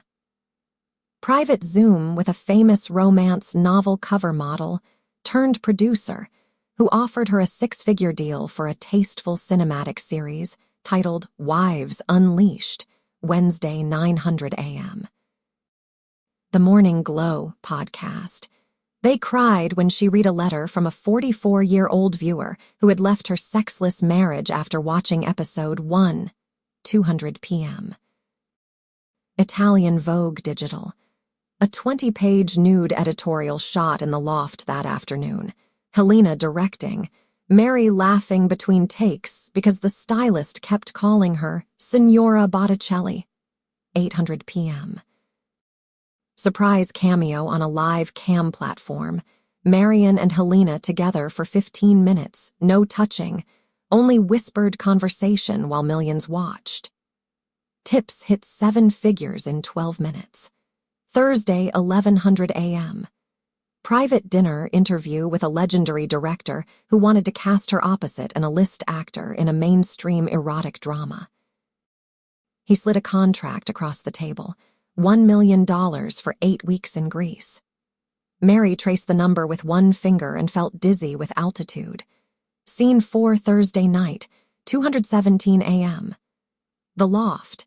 After the world finally went quiet, Helena found her on the rooftop, wrapped in a cashmere blanket, city lights glittering below like scattered diamonds. 48 million views now, Helena said softly, settling beside her. You broke the internet, darling. Twice. Mary's voice was hoarse from talking, from laughing, from becoming. They keep asking what I want next, and I realize I want everything. Helena brushed a curl from Mary's cheek. Then everything is yours. They sat in silence, watching dawn bleed rose and gold across the skyline. Somewhere far below, servers hummed with the sound of her name repeated like a litany. Mary leaned her head on Helena's shoulder and whispered, I am no longer afraid he won't see me. I am afraid of nothing now. Helena kissed her temple. Good, because tomorrow we film episode 2, and the world is already lining up to worship at your feet. Mary closed her eyes and tasted success, metallic and sweet, like blood and honey mingled. She was 38 years old, and the entire planet had just learned how to pronounce desire in her voice. Back in Willowbrook, John was still asleep, the tablet on his nightstand dark and silent. For now. Scene 5, Friday, 3:14 a.m. The loft, the first private offer that almost breaks her Mary, had fallen asleep on the rooftop chaise, Helena's cashmere blanket tucked under her chin, city lights flickering like votive candles below. She woke to the soft vibration of Helena's phone against the glass table. Helena answered in a murmur, then stilled. Mary sat up. "What is it?" Helena's green eyes were wide, almost frightened. "An anonymous patron just wired $250,000 for a 15-minute private show. Tonight. Right now. No face for him, no recording, just you and whoever you choose on camera for him alone. He says the fantasy is a wife finally seen by her husband after years of being invisible." Mary's heart slammed once, hard, against her ribs. The message continued to scroll across Helena's screen in real time. "I want her blindfolded. I want her to speak to me as though I am the man who forgot how to touch her. I want her to come while she tells me she forgives me." Helena looked up. "We can decline, no questions." Mary was already standing, blanket falling away, moonlight silvering her bare shoulders. "Set it up," she said, voice steady as cathedral bells. "Blindfold me, one camera, you stay in the room, I'll do the rest." 47 minutes later, she knelt on the storm-gray bed in nothing but a silk blindfold the color of midnight and the diamond wedding band she had never removed. The camera's red light blinked once. She spoke into the dark, voice low, trembling, devastating. "I waited for you every night, darling. 8 years of waiting for your hands to remember the shape of me. Do you know how heavy silence becomes when it's the only thing in your bed?" A pause. The anonymous patron was typing. "Tell me what you needed." "I needed you to look at me like the world is ending, and I'm the only safe place left. I needed you to tear my nightgown with your teeth and beg forgiveness against my skin. I needed you to be jealous of every stranger who finally saw me when you wouldn't." Her fingers moved slowly over her own body as she spoke, tracing collarbone, breast, the soft curve of belly, every touch an accusation and an offering. "I became Marion Lace, so you would finally see Mary." The chat box filled with a single line, over and over, "I see you. I see you. I see you." She came with a broken cry that sounded like 8 years of unshed tears, finally granted permission. When the feed cut, Helena caught her as she collapsed forward, blindfold soaked, body shaking with aftershocks. The patron tipped another 100,000 and left one final message. "Thank you for forgiving me even when I don't deserve it." Mary laughed through her tears. "He doesn't know yet," she whispered, "but he will." Scene 6, Saturday, the day the mainstream press arrives by noon. The loft was under siege, not paparazzi yet, but close. A New York Times culture reporter, a Guardian columnist, and a producer from a prestigious documentary series all waited in the lobby with signed NDAs. Helena dressed Mary like a queen cream cashmere dress that skimmed every curve, hair loose and shining. No makeup except a slash of crimson on her mouth. The Times reporter, a sharp-eyed woman named Claudia, began gently and ended in tears. "Claudia, you've been called the most important erotic event of the decade. How does a church pianist from suburbia become the woman who just made 40 million people believe in desire again?" Mary smiled, slow and dangerous. "I stopped asking permission to exist fully." The Guardian asked about feminism, agency, the male gaze. Mary answered by reciting statistics. 68% of the top commenters on her video were women over 35. "I didn't break the male gaze," she said. "I gave women permission to look at themselves without shame." The documentary producer offered 7 figures for a 3-part series, The Making of Marion Lace. Mary signed on the spot. Scene 7, Sunday morning, the first public appearance. They flew her by helicopter to a private estate in the hills for the annual Elysium Masquerade, the most exclusive erotic gala on the West Coast. She stepped from the helicopter in a backless silver gown that caught every fragment of light, mask of white feathers and diamonds, Helena on one arm, Victor on the other. The crowd, 500 of the most beautiful and powerful people in adult and mainstream entertainment, parted like the Red Sea. Someone started chanting her name. Within seconds, the entire garden was shouting, "Marion, Marion, Marion." She walked the length of the marble pool while camera flashes turned night into noon, and for one suspended moment, she was no longer Mary from Willowbrook. She was the living embodiment of every secret fantasy ever hidden behind wedding rings and Sunday smiles. A famous director dropped to one knee and kissed her hand. A pop star whispered, "I came out because of you." A retired legend from the golden age of porn wept openly and said, "You just saved us all." Scene 8 Monday, the first $1 million day Victor's office, 800 a.m. A stack of contracts 2 inches thick. A luxury lingerie brand. $800,000 for one photo shoot, a high-end toy company. $1.2 million plus royalties for a signature line.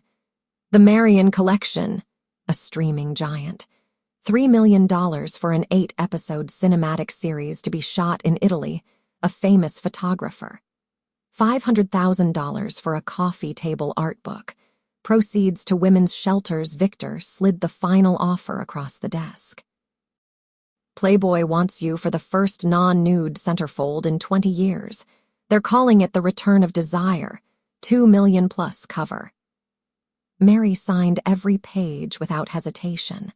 At 1100 a.m., her new manager, a terrifyingly efficient woman named Sloane, handed her a phone. "Your net worth crossed 8 figures this morning. Congratulations, Miss Lace."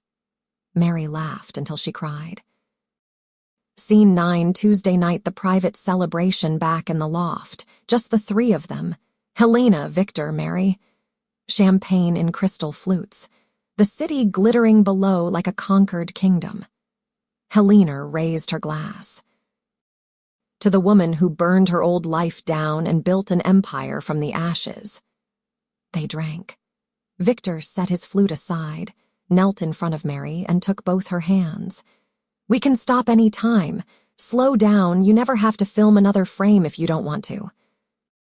Mary looked at him, then at Helena, then out at the city that now belonged to her. "I haven't even started," she said. Helena's smile was slow and feral. "Then tomorrow we film episode 2 and we make the world beg." Mary stood, let the silver silk robe slide from her shoulders, and walked naked to the vast window overlooking Los Angeles. 48 floors below, traffic crawled like rivers of light. Somewhere in that glittering sprawl was Willowbrook Lane, and a house where a good man still believed his wife was simply visiting a sick friend. She pressed her palm to the cool glass and whispered to the night, "I am Marion Lace now, and I am only getting started." Behind her, Helena and Victor watched in reverent silence as the newest queen of desire claimed her throne. One breath, one heartbeat, one radiant, unapologetic moment at a time. The second filming took place on a Wednesday in early March, under a sky so blue it looked painted. They used the conservatory studio this time, glass walls flooded with winter sunlight, white wicker chaise piled with cream cushions, trailing jasmine releasing its sweet, almost indecent fragrance into the warm air. No crew beyond Victor and Helena. No script beyond a single line written on a card in Helena's elegant hand. "Today you love yourself the way you once begged him to love you." Mary arrived at 10, nerves fluttering like moths against a lantern. She had not been home in 4 nights. Texts to John about Clara's mother in hospice bought her the time the world now demanded. She wore a simple linen dress the color of café au lait, hair loose, wedding ring glinting on her finger like a dare. Helena greeted her at the door with coffee and a kiss that tasted of cardamom and certainty. Victor waited inside, camera already rolling in slow, reverent silence. They began gently. First the unveiling, Mary standing in a shaft of sunlight while Helena circled her slowly, fingertips brushing straps from shoulders, buttons slipping free one by one until the linen pooled at her feet like melted butter. No hurry, no performance. Only the soft rustle of fabric and the quiet intake of breath that was Victor behind the lens. Then the chaise. Mary reclined among the cushions, knees drawn up, arms wrapped loosely around them, vulnerable, regal, radiant. Helena knelt at her feet, voice low and steady. "Close your eyes, darling. This is not for them yet. This is for the girl who waited 8 years in the dark." Mary obeyed. Helena's hands began a slow pilgrimage, tracing ankles, the soft backs of knees, the trembling inner landscape of thighs. Every touch was instruction and absolution at once. "Remember the first time you touched yourself after you found his tablet," Helena whispered. "Remember the shame, and then remember how shame turned into prayer when you finally let yourself feel." Mary's breath hitched. She let her knees fall open. Sunlight poured over her like warm honey, gilding breast and belly and the soft, secret heart of her that had been locked away for nearly a decade. Her own hand followed Helena's guidance, hesitant at first, then surer, circling, stroking, learning the ancient rhythm the camera now worshipped. Victor moved closer, lens drinking in every detail, the flutter of lashes against cheek, the bead of sweat tracing the valley between her breasts, the moment her hips lifted in helpless offering. When release came, it was slow, almost unbearably tender, a long, shuddering wave that left her curled on her side, tears slipping into the cushions, Helena's arms around her and Victor's quiet cut, barely audible above the jasmine and sunlight. They did not stop there. 3 more setups followed, each more luminous than the last. Mary in the clawfoot tub filled with milk and rose petals, water lapping at her breasts while she read aloud from letters women had sent. "Thank you for showing me I'm still allowed to want at 42, at 50, at 60. Mary on the sun-warmed marble floor, back arched, hair fanned like dark wings while Helena traced patterns with ice that melted into rivulets down her spine. Finally, Mary standing at the glass wall overlooking the city, palms pressed to the pane, naked and unashamed while Victor filmed from behind, and Helena knelt in front, mouth bringing her to a second, devastating crest that left her sobbing against the glass with Los Angeles spread beneath her like a conquered kingdom. When they finally called wrap at golden hour, Mary was limp with spent pleasure and something that felt dangerously like peace. Helena wrapped her in a heated blanket and carried her to the sofa. Victor poured champagne with shaking hands. "Episode 2 drops tomorrow," he said, voice rough. "And the world is going to need a moment of silence after this one." Mary sipped the champagne and tasted sunlight and salt and victory. Her phone buzzed on the table. John. A simple text, "Dinner's in the warming drawer. Hope Clara's mom is stable. Love you." She stared at the screen for a long moment, thumb hovering. Then she typed back, "Love you too. Home soon." She set the phone face down and looked at Helena and Victor, her new constellation, her new north. "Schedule episode 3, she said quietly. "Something with another woman, someone soft, someone who makes me feel like forgiveness is possible." Helena's smile was slow and luminous. "Already chosen, her name is Evangeline. She'll make you believe in mercy." Mary closed her eyes and let the blanket slip from her shoulders. Tomorrow the world would watch her love herself into shards of light. The day after, perhaps, John would finally look up from the dark and see the sun burning where his wife used to be. Either way, she was no longer waiting. The first crack appeared on a Thursday in late March, quiet as a hairline fracture in porcelain. John came home from the church office, early budget meetings canceled, a rare gift of an afternoon. The house was empty, as it often was these days. Mary's texts had grown shorter, vaguer, helping Clara with funeral arrangements. Women's retreat planning ran long. Be home after supper. He told himself he understood. Grief did strange things to schedules. He loosened his tie in the bedroom, tossed it over the valet stand, and noticed the small things that had been accumulating like frost. The side of the bed where Mary slept was always perfectly made now, as though no one had lain there in days. Her lavender robe no longer hung on the hook inside the bathroom door. The faint scent of jasmine, new, expensive, nothing like the rose water she had worn since their honeymoon, lingered in the air like an unanswered question.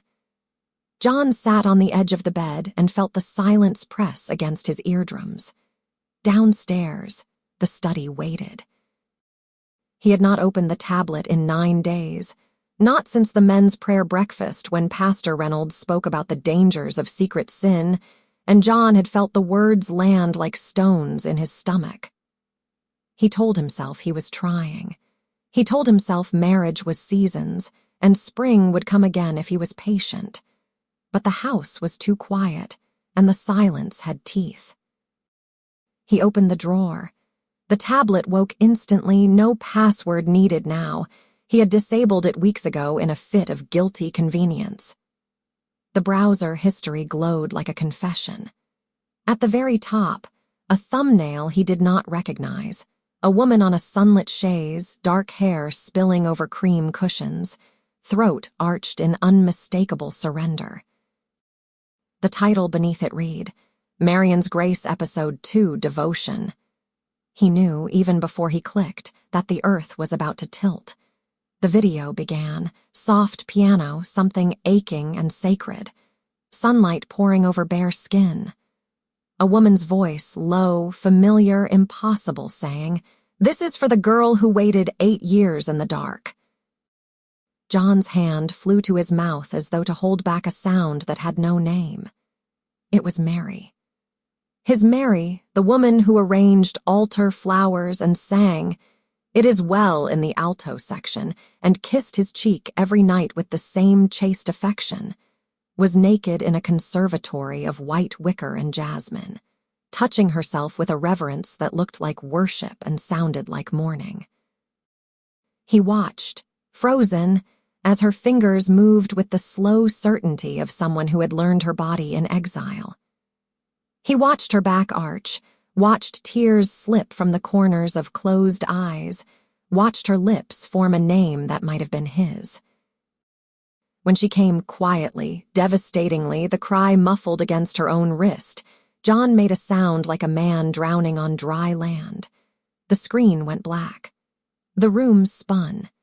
He replayed it once, twice, 10 times, searching for some trick of light, some doppelganger, some explanation that was not his wife bared to the world. There was none. The birthmark on her left hip, the one shaped like a crescent moon he had kissed on their honeymoon. The faint scar on her rib from appendicitis at 23, the exact cadence of her breath when pleasure finally overtook her. He remembered it from the early years, before children never came and desire quietly starved. It was Mary. His Mary had become Marion Lace, the name trending everywhere, the face on every forbidden corner of the internet, the woman millions of strangers now knew more intimately than he did. John sat in the darkening study long after the sun set, tablet open on his lap like a smoking gun. He felt everything at once, betrayal sharp as shattered glass, grief vast as an ocean, and beneath it, God forgive him, a hunger so fierce it terrified him more than any sin he had ever confessed. He opened the comments, thousands upon thousands. "She's the most beautiful woman I've ever seen. I would leave my wife for one night with Marion. This is what happens when good girls stop being good." One comment, pinned at the top with thousands of likes, to her husband, "Wherever you are, you had paradise and forgot to water it." John closed the tablet. He walked upstairs on legs that did not feel like his own, opened Mary's closet, and stood among her modest dresses and cardigans that suddenly looked like relics from another life. Her lavender robe was gone. So was the small suitcase she used for retreats. He sat on the floor of the closet and wept silent, wrenching sobs that came from a place deeper than language. When the tears finally slowed, he noticed the faint scent of jasmine clinging to one of her blouses. He pressed it to his face and breathed her in the new her, the one the world now owned. Then he opened the tablet again and began to watch everything Episode 1. Episode 2, the interviews, the masquerade clip where she walked through a sea of people chanting her name. He watched until the sky outside turned the color of ash, until his eyes burned and his body ached with a need he had not allowed himself in years. At 3:17 a.m., he created an account on the member's only site, username, J. Holloway 1982. He tipped $5,000 on Episode 2 with a single private message, "I see you now." He did not sleep. When Mary's key finally turned in the lock at dawn, John was waiting in the kitchen, still in yesterday's clothes, eyes red, hands shaking around a cup of coffee gone cold. She stopped in the doorway, overnight bag slipping from her fingers. The silence between them stretched, thin and bright as piano wire. Then John spoke, voice raw from tears and 8 years of silence. "Hello, Marion." The words hung in the air like incense in a cathedral, holy, profane, irreversible. Mary stood frozen in the doorway, dawn light spilling across the hardwood behind her, painting her in gold and shadow. The overnight bag lay forgotten at her feet. Her coat was unbuttoned, revealing the crimson silk blouse Helena had chosen for her flight home, the color of fresh blood of new beginnings. John did not move from the kitchen table. The tablet sat closed in front of him, a dark mirror reflecting both their faces. For a long moment, neither spoke. Then Mary stepped inside, closed the door softly behind her, and let the coat slip from her shoulders to pool on the floor like shed skin. "I was going to tell you," she said. Her voice was steady, but John heard the tremor beneath it, the same tremor that had lived in her throat when she came on camera for strangers. "I was waiting for the right moment." John laughed, a broken sound that held no humor. "The right moment," he echoed. "There are 48 million people who have seen you naked, Mary. 48 million. And I had to learn it from a thumbnail at 3 a.m. He stood then, slowly, as though his body had forgotten how to move. The distance between them was only 10 feet, but it felt like the Grand Canyon. "I watched everything," he said. "Every second. Every tear. Every time you said my name when you thought I wasn't listening." Mary's breath caught. "You recognized me." John's eyes, red-rimmed, ancient, met hers. "I recognized the birthmark on your hip before I recognized your face. I recognized the way you bite your lip when you're trying not to cry. I recognized the sound you make when you—" He stopped, throat working. "I recognized my wife." Silence again, thicker now. Mary took one step forward. "I did this for us," she whispered. "I did this because I was dying, John. 8 years of sleeping beside a man who wouldn't touch me. 8 years of pretending it was holy to disappear." John flinched as though she had struck him. "I thought," he began, then shook his head. "I thought if I just waited, if I was patient, the desire would come back on its own. I thought it was my failure, my weakness. I didn't want to burden you with it." Mary laughed now, soft, incredulous. "Burden me, John, I was starving, and you were feeding strangers in the dark while I wasted away beside you." She crossed the kitchen in 3 strides and stopped just short of touching him. "I became Marion Lace so you would finally see me. I let the entire world watch me come undone because you wouldn't." John's hands rose, hovered, then fell to his sides. "I see you now," he said, voice cracking. "God help me, I can't stop seeing you. Every time I close my eyes, I see you on that chaise, in that tub against that window." He broke off, breathing hard. Mary reached out slowly, cupped his cheek. He was trembling. "John," she said gently. "Look at me right now, not the videos, me." He did. For the first time in 8 years, John Holloway truly looked at his wife, saw the faint lines of exhaustion beneath her eyes, the new confidence in the set of her shoulders, the faint bruise of a love bite just visible at the hollow of her throat. "I'm terrified," he admitted. "Terrified of what you've become, terrified of what I've lost, terrified that I'm too late." Mary's thumb brushed the tear tracking down his cheek. "You're not too late," she said, "but you're going to have to meet me where I am now, not where I was." She took his hand, cold, shaking, and placed it over her heart. It was racing. "I'm still Mary," she whispered, "but I'm also Marion, and she's not going anywhere." John closed his eyes, leaned his forehead against hers. "What do we do now?" he asked, the same way he had once asked her on their wedding night when they were both trembling virgins. Mary smiled, small, fierce, luminous. "Now," she said, "you decide if you can love the woman the world just crowned queen of desire, and if you can, then come find me." She stepped back, picked up her coat and bag, and walked toward the stairs. At the landing she paused, looked back. "I'll be in our bed tonight," she said softly. "For the first time in weeks. If you want to start over, really start over, then come to me as John, not the deacon, not the good husband. Just the man who once promised to forsake all others and forgot what forsaking felt like." She disappeared upstairs. John stood in the kitchen long after her footsteps faded, the scent of jasmine and dawn clinging to the air like a promise and a threat. Then he opened the tablet again. This time he did not watch the videos. He opened a private message to the members-only site, username J. Holloway 1982, and typed with shaking fingers, "I'm ready to see her. Tell me how." The reply came within minutes from an account named simply V. Tomorrow night. Private studio, blindfolds, no names, one scene, consent renewed in every breath. John stared at the screen until the words blurred. Then he closed the tablet, climbed the stairs on legs that felt borrowed, and stood outside their bedroom door listening to the sound of his wife breathing on the other side, alive, radiant, waiting. He did not go in. Not yet.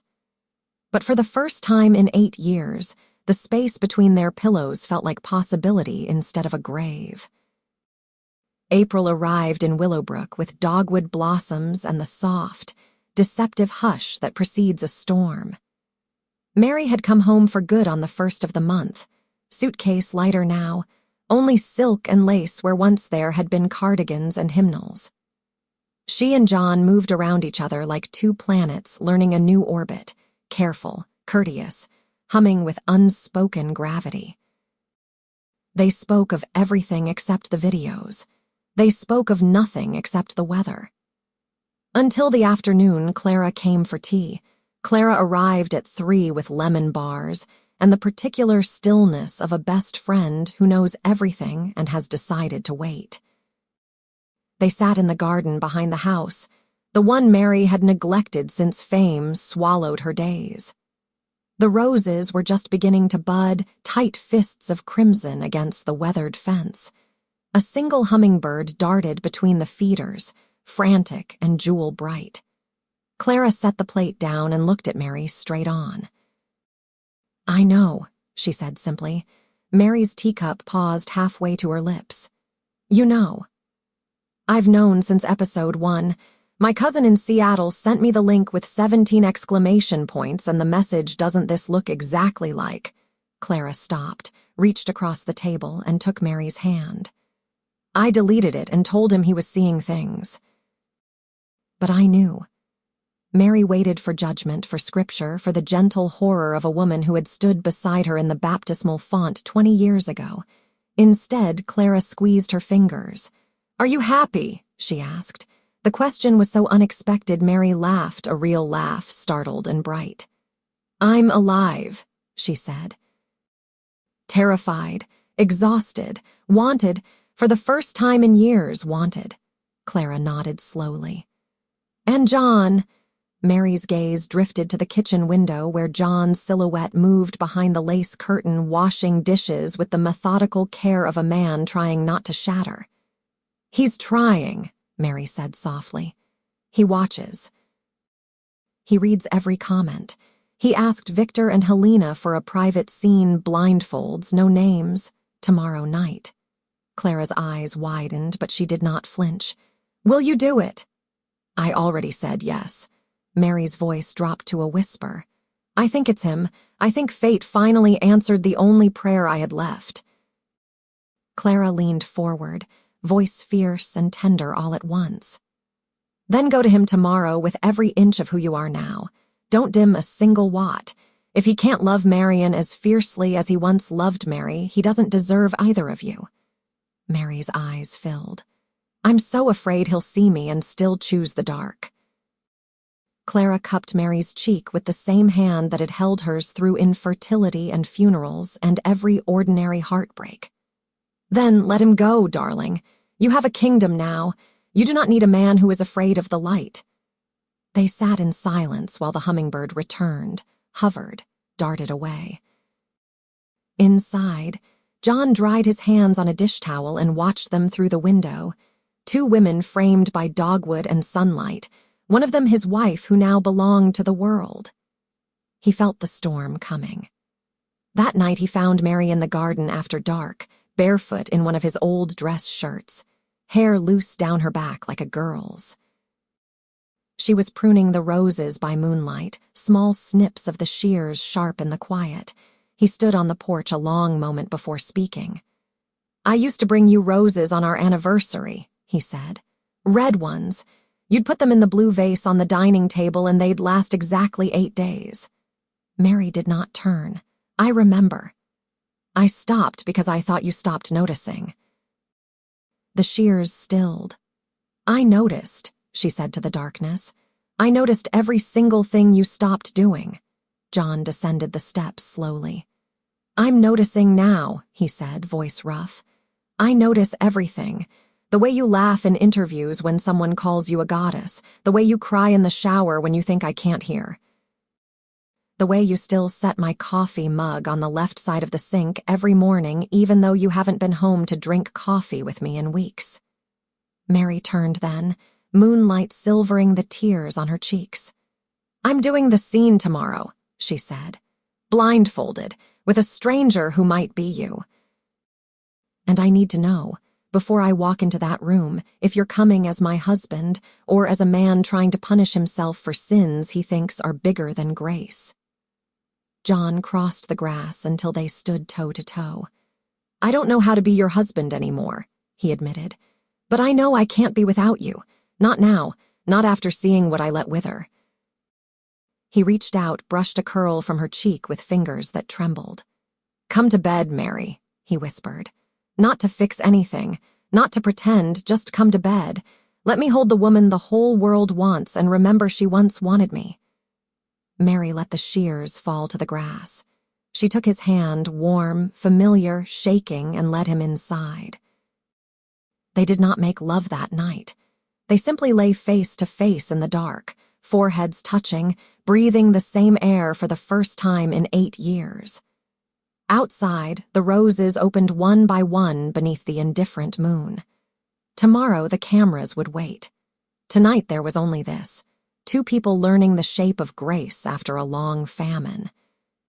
Friday, 9:47 p.m. Lang and Lace Private Studio, downtown Los Angeles. The room was lit only by candlelight, dozens of pillars in glass hurricanes, flames trembling like prayers. A single king bed draped in charcoal silk dominated the space. 2 silk blindfolds, one midnight, one ivory, lay side by side on the pillow like communion wafers. Mary arrived first. Helena met her at the elevator, kissed her once slow, grounding, then led her to the dressing room. Tonight she wore a robe of deep burgundy velvet that fell open with every breath. No lingerie beneath. Nothing to remove except the robe and the last of her fear. Victor waited by the camera, expression unreadable. He touched Mary's cheek with the back of one finger. "Consent can be withdrawn at any second," he reminded her softly. "Safe word is still dogwood. Say it and everything stops." Mary nodded. "I won't need it." Helena fastened the midnight blindfold over Mary's eyes, tight enough to block all light, loose enough to breathe. The world narrowed to scent and sound, beeswax, jasmine, the faint rustle of Helena stepping back, then the soft click of the door opening again. Footsteps, hesitant, deliberate, crossed the hardwood. The mattress dipped. A tremor ran through Mary's body when a familiar hand, calloused from years of turning Bible pages and pruning roses, settled on her ankle. John. She knew the shape of that hand the way saints know the shape of grace. Neither spoke. He moved slowly, reverently, as though the smallest wrong touch might shatter her. Fingertips traced the arch of her foot, the delicate bones of her ankle, the trembling curve of calf. When he reached the hem of the robe, he paused, waiting. Mary's answer was to let the velvet slide from her shoulders on its own. The robe whispered to the floor. John's breath caught audible, ragged. His hands followed the path his eyes could not, up the soft backs of her thighs, the swell of her hips, the dip of her waist, the heavy undersides of her breasts. Every inch he touched, he seemed to be memorizing, apologizing, worshipping. Mary arched into him, a silent plea. He answered by leaning forward blindfold to blindfold until their foreheads touched. His voice, when it came, was broken glass wrapped in velvet. "Mary!" Just her name, nothing else. It was confession, benediction, devastation. She reached for him, found the buttons of his shirt, undid them with shaking fingers. Skin to skin at last, warm, alive, trembling. They moved together like people learning to swim after years on dry land, slow, clumsy, desperate. Mouths found mouths, throats, collarbones. Hands rediscovered maps they had once known by heart. When he finally settled between her thighs, both of them shaking so hard the bed frame creaked, he paused again. "I don't deserve this," he whispered against her lips. Mary answered by guiding him home, one slow, deliberate slide that tore a sob from them both. There was no performance, no audience beyond the camera that caught every tear, every gasp, every broken "I'm sorry" and "I see you" and "forgive me." There was only 8 years of famine ending in a single, shattering feast. Afterward they lay tangled and blindfolded, hearts hammering against each other's ribs. Helena's quiet voice floated from the corner. "Cameras off." Only then did they reach for the knots. The blindfolds fell away. John's eyes, red, drenched, luminous, met Mary's for the first time without shadows between them. "I saw you," he said, voice raw. "Every second, every film, every interview, and I was ashamed of how long it took me to look." Mary traced the tear tracks on his cheek. "And now, he said, pressing his forehead to hers, "I never want to look away again." Outside the candles guttered, wax pooling like tears. Inside, 2 people who had almost lost each other began slowly, reverently, fiercely to find their way back. The room itself seemed to breathe with them. Beeswax candles flickered in tall glass hurricanes, their flames trembling in the draft from the hidden vents, releasing slow curls of warm vanilla and myrrh that drifted across bare skin like invisible caresses. Charcoal silk sheets, cool at first touch, warmed instantly beneath their weight, drinking in body heat until the fabric felt like living water against thighs and backs, and the tender hollows behind knees. Mary knelt in the center of the bed, midnight silk blindfold already in place, burgundy velvet robe hanging open so that candlelight painted molten gold along the inner curves of her breasts, the soft rise of her belly, the shadowed delta between her thighs.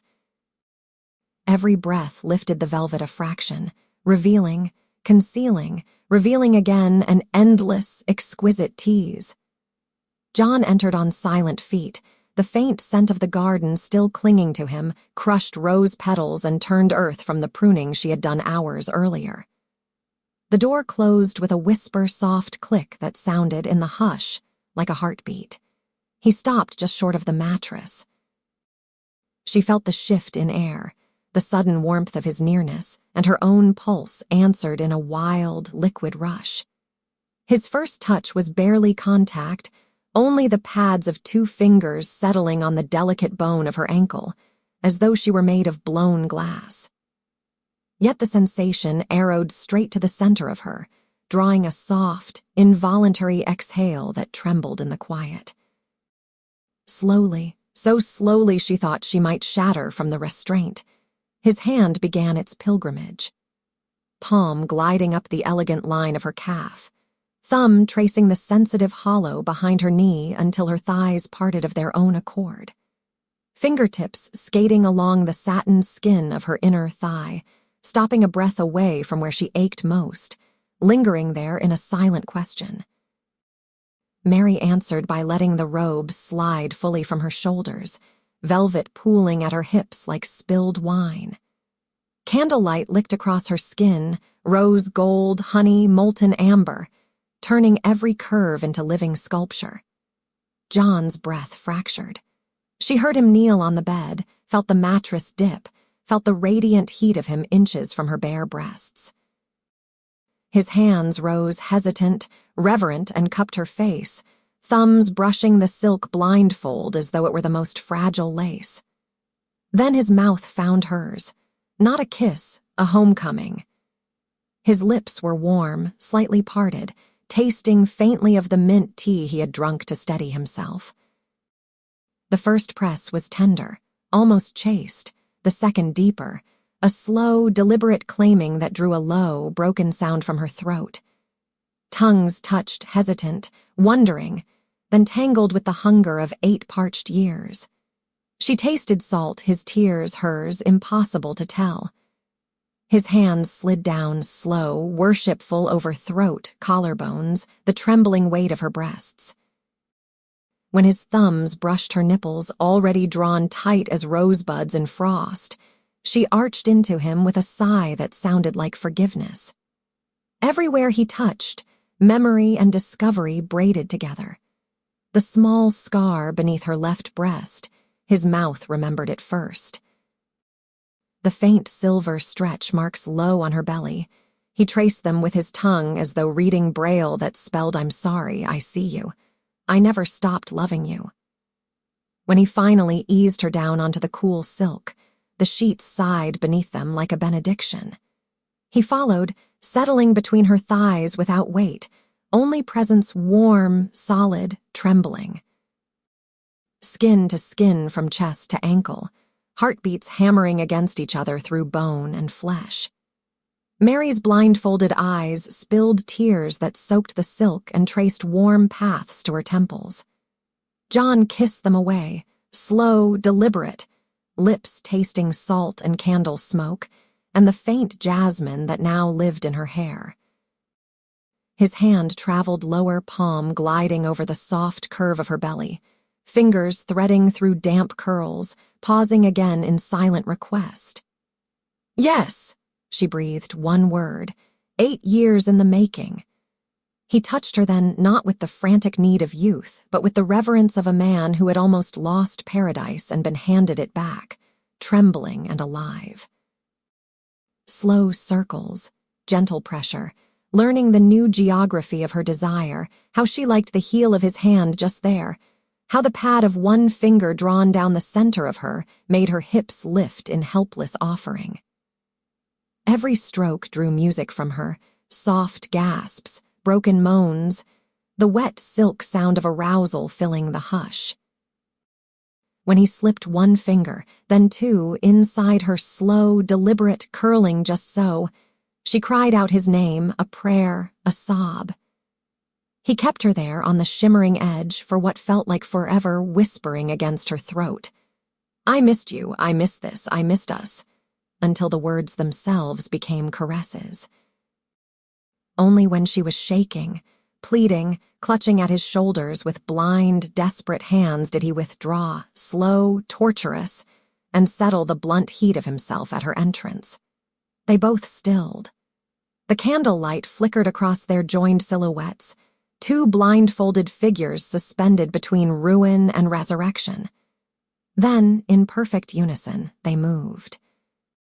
He entered her inch by devastating inch warm, thick home, until she was filled with him in a way that went far beyond flesh. A low, animal sound tore from his chest. Her answering cry was half sob, half hallelujah. They found a rhythm older than words, slow, deep, deliberate, each thrust an apology, each retreat a promise. The silk sheets twisted beneath them. Candle flames bowed and trembled as though in worship. Sweat bloomed between their bodies, salt and heat and the faint, intoxicating scent of sex rising like incense. When release finally claimed her, it came in long, rolling waves her back bowing off the bed, inner muscles fluttering around him, a broken cry muffled against his shoulder. He followed moments later, hips stuttering, breath fracturing, spilling into her with a hoarse, reverent Mary that sounded like salvation. Afterward they clung together, blindfolds soaked, skin fevered, hearts hammering so hard the bed itself seemed to pulse. The candles had burned low, wax pooling in soft white tears. Helena's voice drifted from the shadows, barely audible. "Camera stopped 5 minutes ago." Only then did trembling fingers find the knots. The blindfolds fell away. In the dim, flickering light they looked at each other, really looked for the first time in 8 years. John's eyes were red, drenched, luminous with something that looked like grace made visible. Mary's were wide, shining, ancient with forgiveness and new beginnings. Neither spoke. They simply held on two shipwrecked souls who had finally found the same shore, while the candles guttered one by one and the night folded them gently into its keeping. So here we are, lovers and strangers at the final frame. Mary and John's flesh carried them through velvet studios and midnight confessions, but it was their stubborn, trembling hearts that walked them home. They learned what every soul must. Desire is only the map. Love is the territory worth burning maps for. When the cameras cooled and the last blindfold slipped, they stood raw, stripped of every lie they'd used to protect each other. Instead of running, they chose the harder path, staying. They spoke kinks like lullabies, forgave with mouths still tasting of sin, and rebuilt a marriage on the exact spot where it shattered. True love, it turns out, isn't delicate, it's a forge. It melts you down, burns away the alloy of pride, then recasts you stronger, brighter, hungry only for the one who met you in the dark and refused to leave. So if you're hiding a longing that scares you, remember, oceans of shame are shallow compared to the depth we'll swim for the one we can't lose. Humans will crawl across broken glass, sign fake names, bear every flaw on screen, just to hear their person whisper, "I still choose you." Let their fire cauterize your fear. If this story stitched a new seam in your heart, subscribe and ring the bell. More tales of reckless devotion are waiting. Then drop the word that carried Mary and John back to each other. Stay.